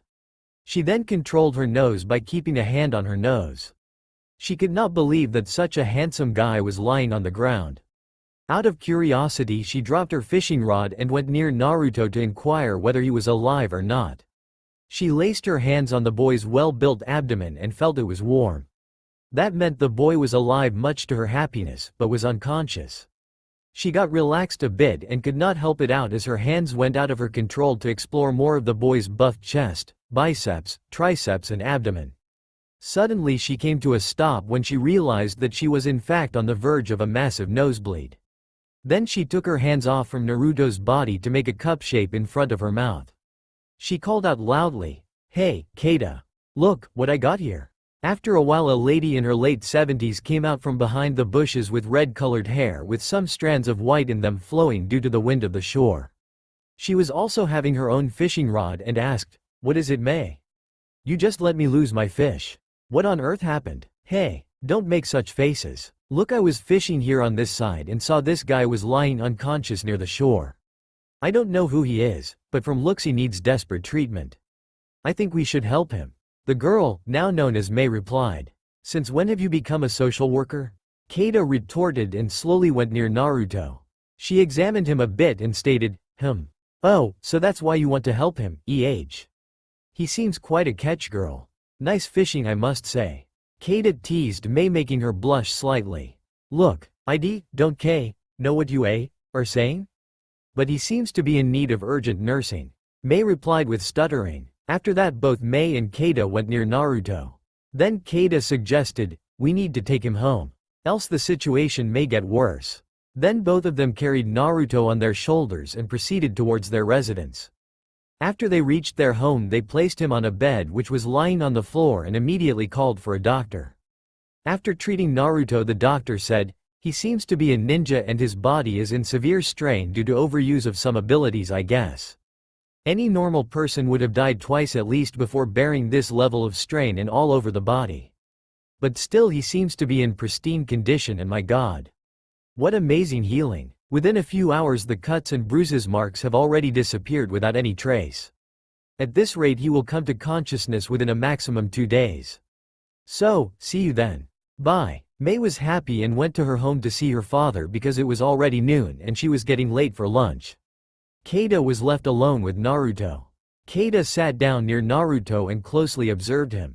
She thought, this boy seems quite familiar. He reminds me of someone very close to me, but who? I can't remember. I think the old age is finally taking toll on my memory. I may be getting senile. Still, the unruly blonde hair. The facial features with tinges of red in the hair.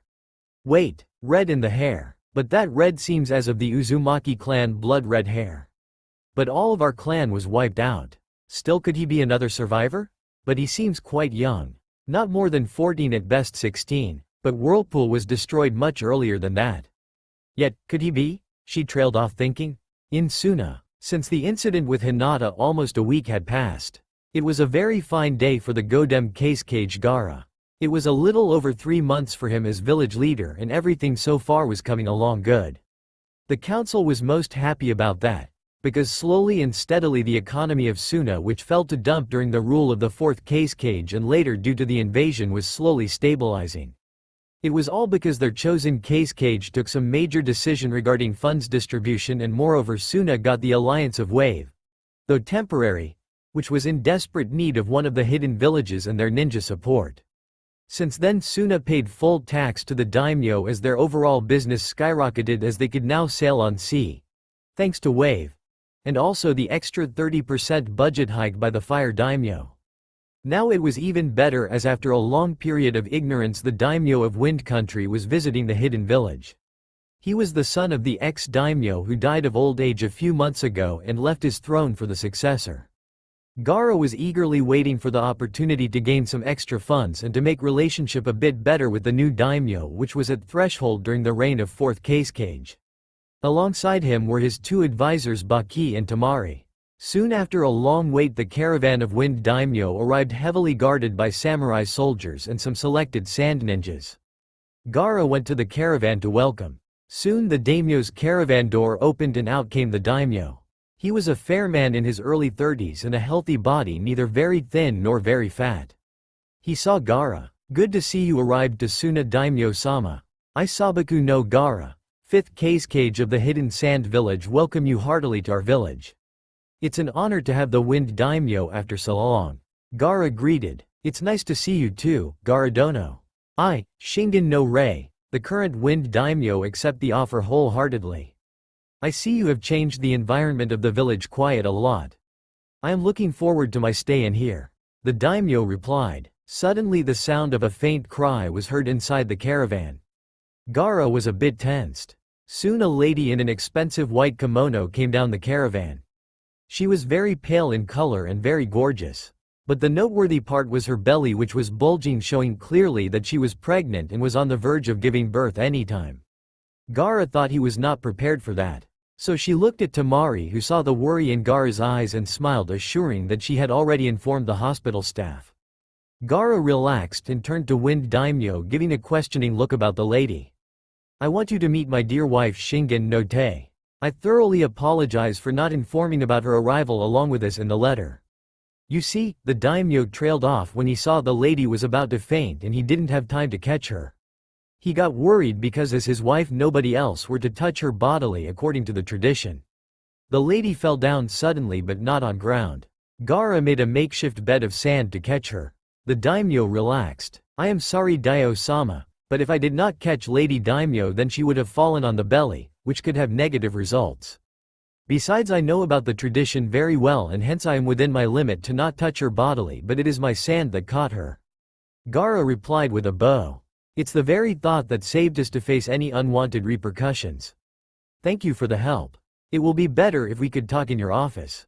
The daimyo replied. Hi, Daimyo-sama. Tamari informed Chiyo-ba-sama about the arrival and treatment of Lady Daimyo-sama. Please, if His Excellency could come along this way.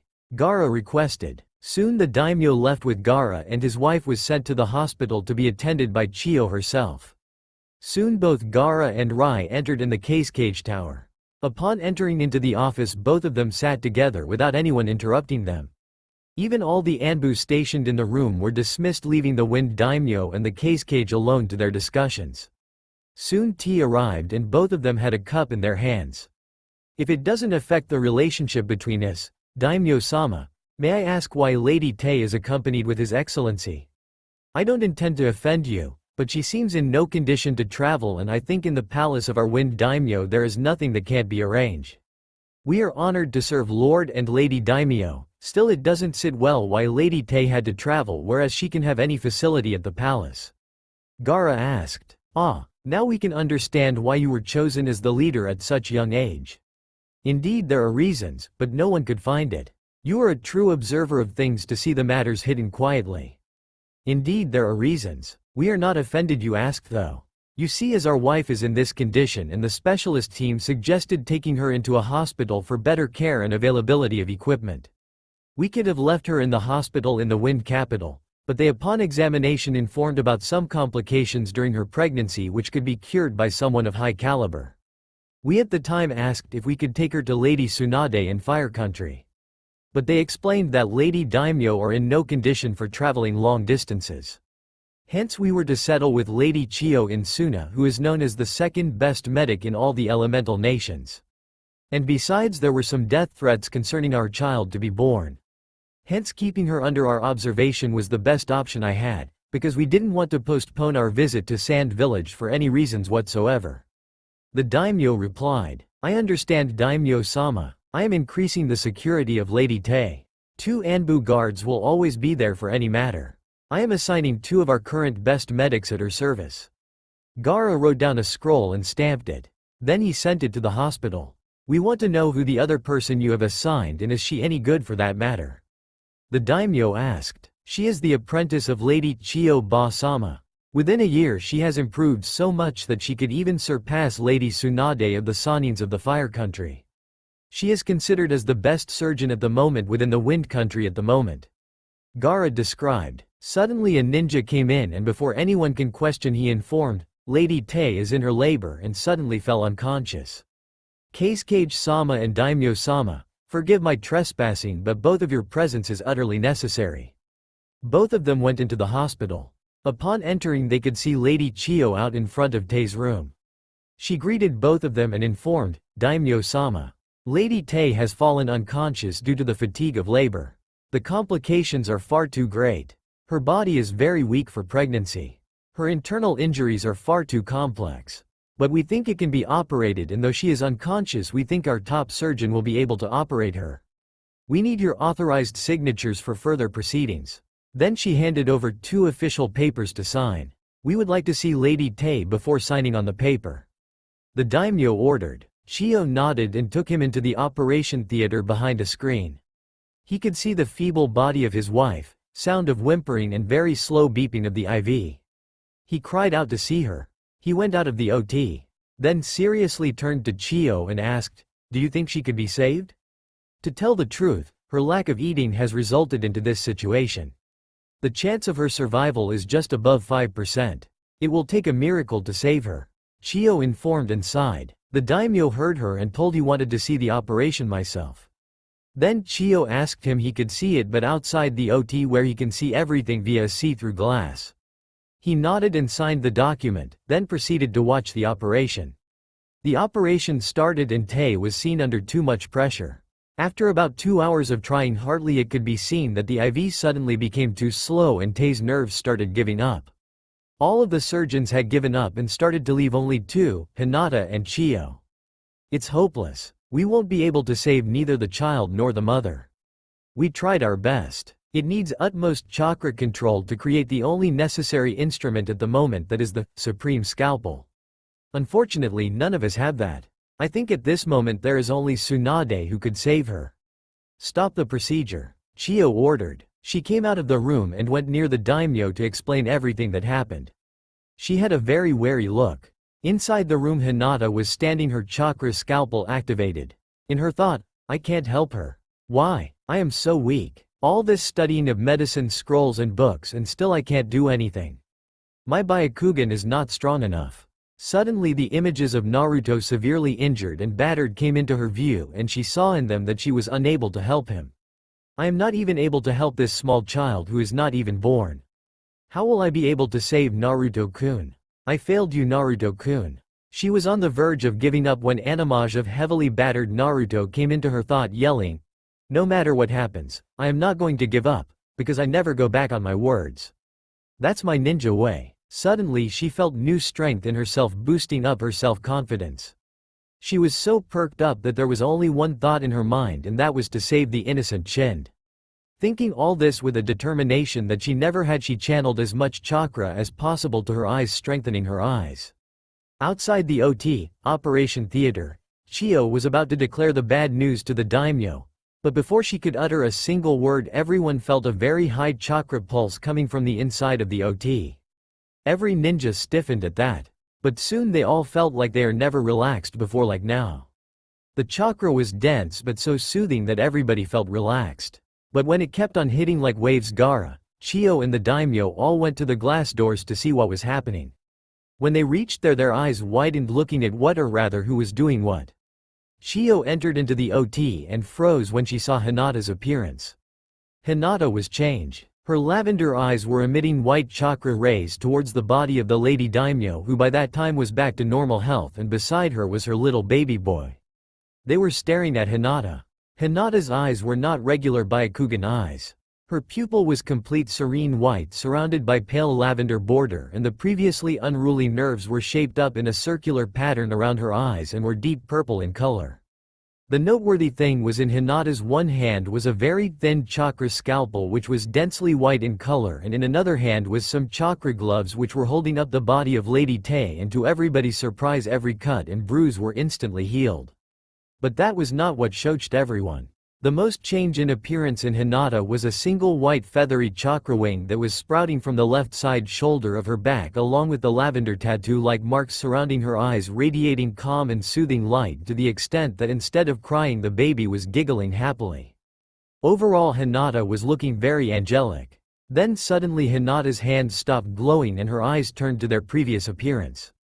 Hinata fell on the ground unconscious. Then the wind daimyo entered into the room and saw his wife and child in perfect health. But the most stunned were the hospital staff, especially the senior medic Nins, who left the patient losing all their hopes. Hinata was shifted to a nearby room for treatment. Soon the hospital was filled with happiness and joy. The wind daimyo's child and wife were both saved. There were several kind of thoughts and minds. The wind daimyo were very thankful to Suna for their treatment. A few hours ago they all had lost hope, but the miracle surgeon turned to events from sorrow to cheering with happiness. Soon greetings started coming from all over Suna for the newborn baby and his parents. A few hours later in the council meeting chamber, all of the Suna council, the case cage and the wind daimyo were gathered because the wind daimyo had some announcements to make. Soon the daimyo spoke, breaking the ice. Today was the day when we became father. The joy of parenthood is immense, which can't be described in words.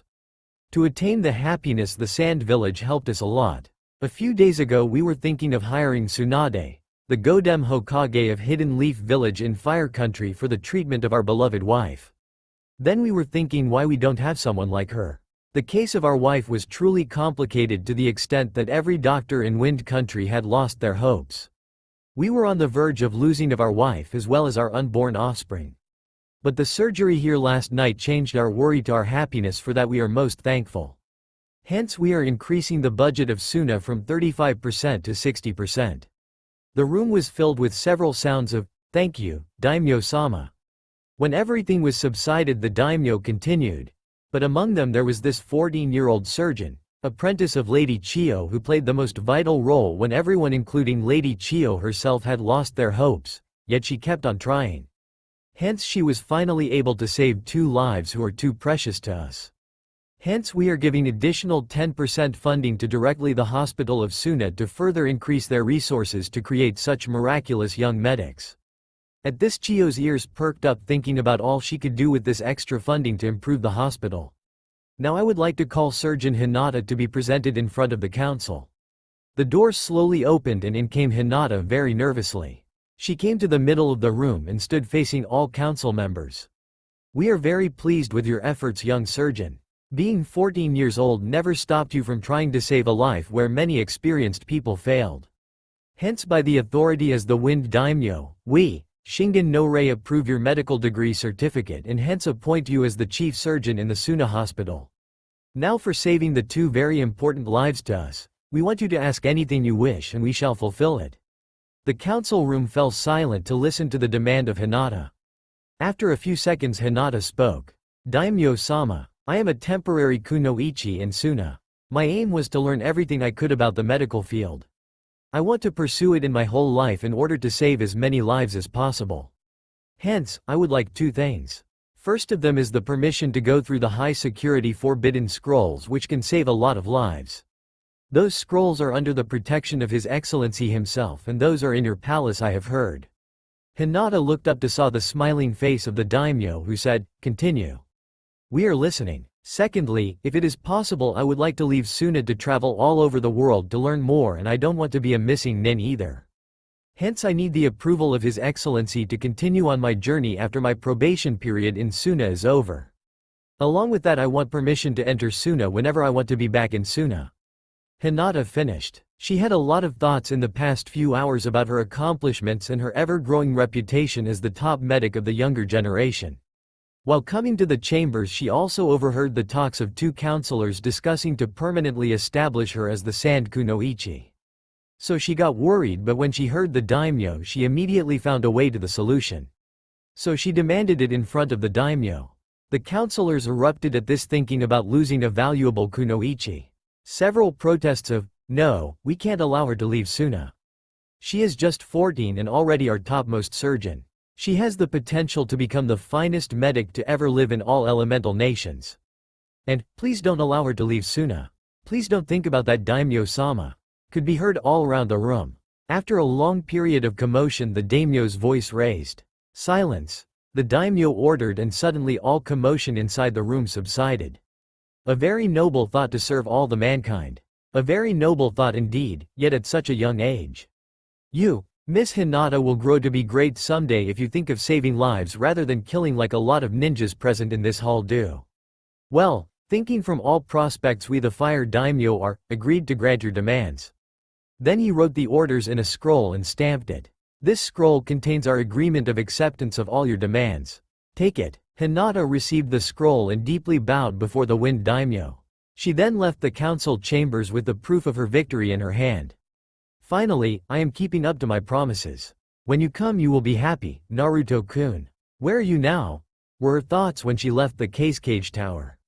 Back with Naruto. Naruto woke up a week ago. He was weak, but soon he could find the people near him. So, first of all he introduced himself to Keita and got to know her name. But after a week, one day his body started to ache and he became unconscious to everybody else's eyes. Only he knew that he was receded into his own mindscape by the nine-tailed fox. Mei became worried, but Keita explained her that it was the after-effect of sudden awakening.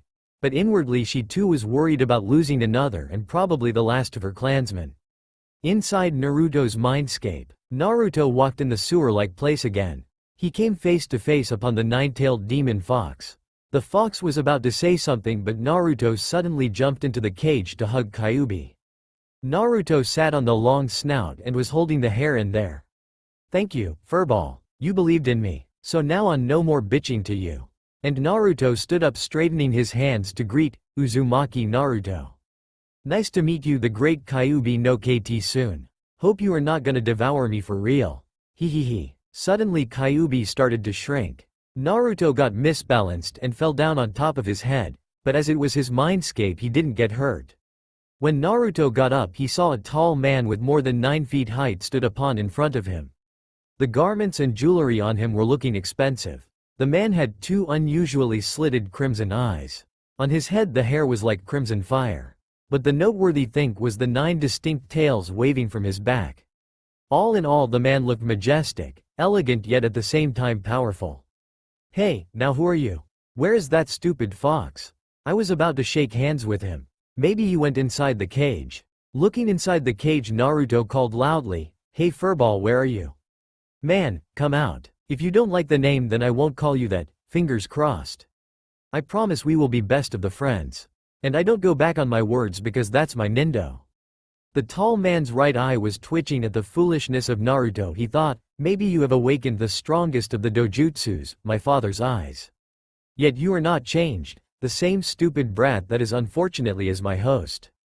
The man sighed and told, "Look here kid. I am the one who is sealed inside of you. But as now you are free from the effect of sealing and as we are trying to communicate, I would introduce myself. Hagoromo Kurama, nice to meet you too." The man replied and Naruto shook hands with him.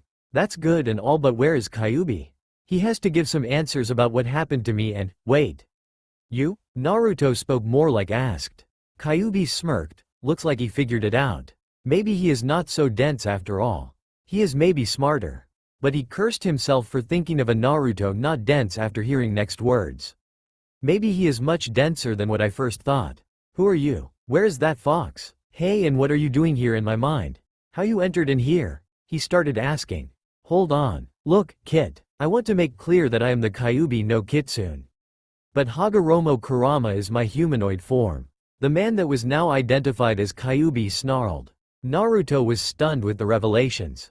Hence he did the one thing logical.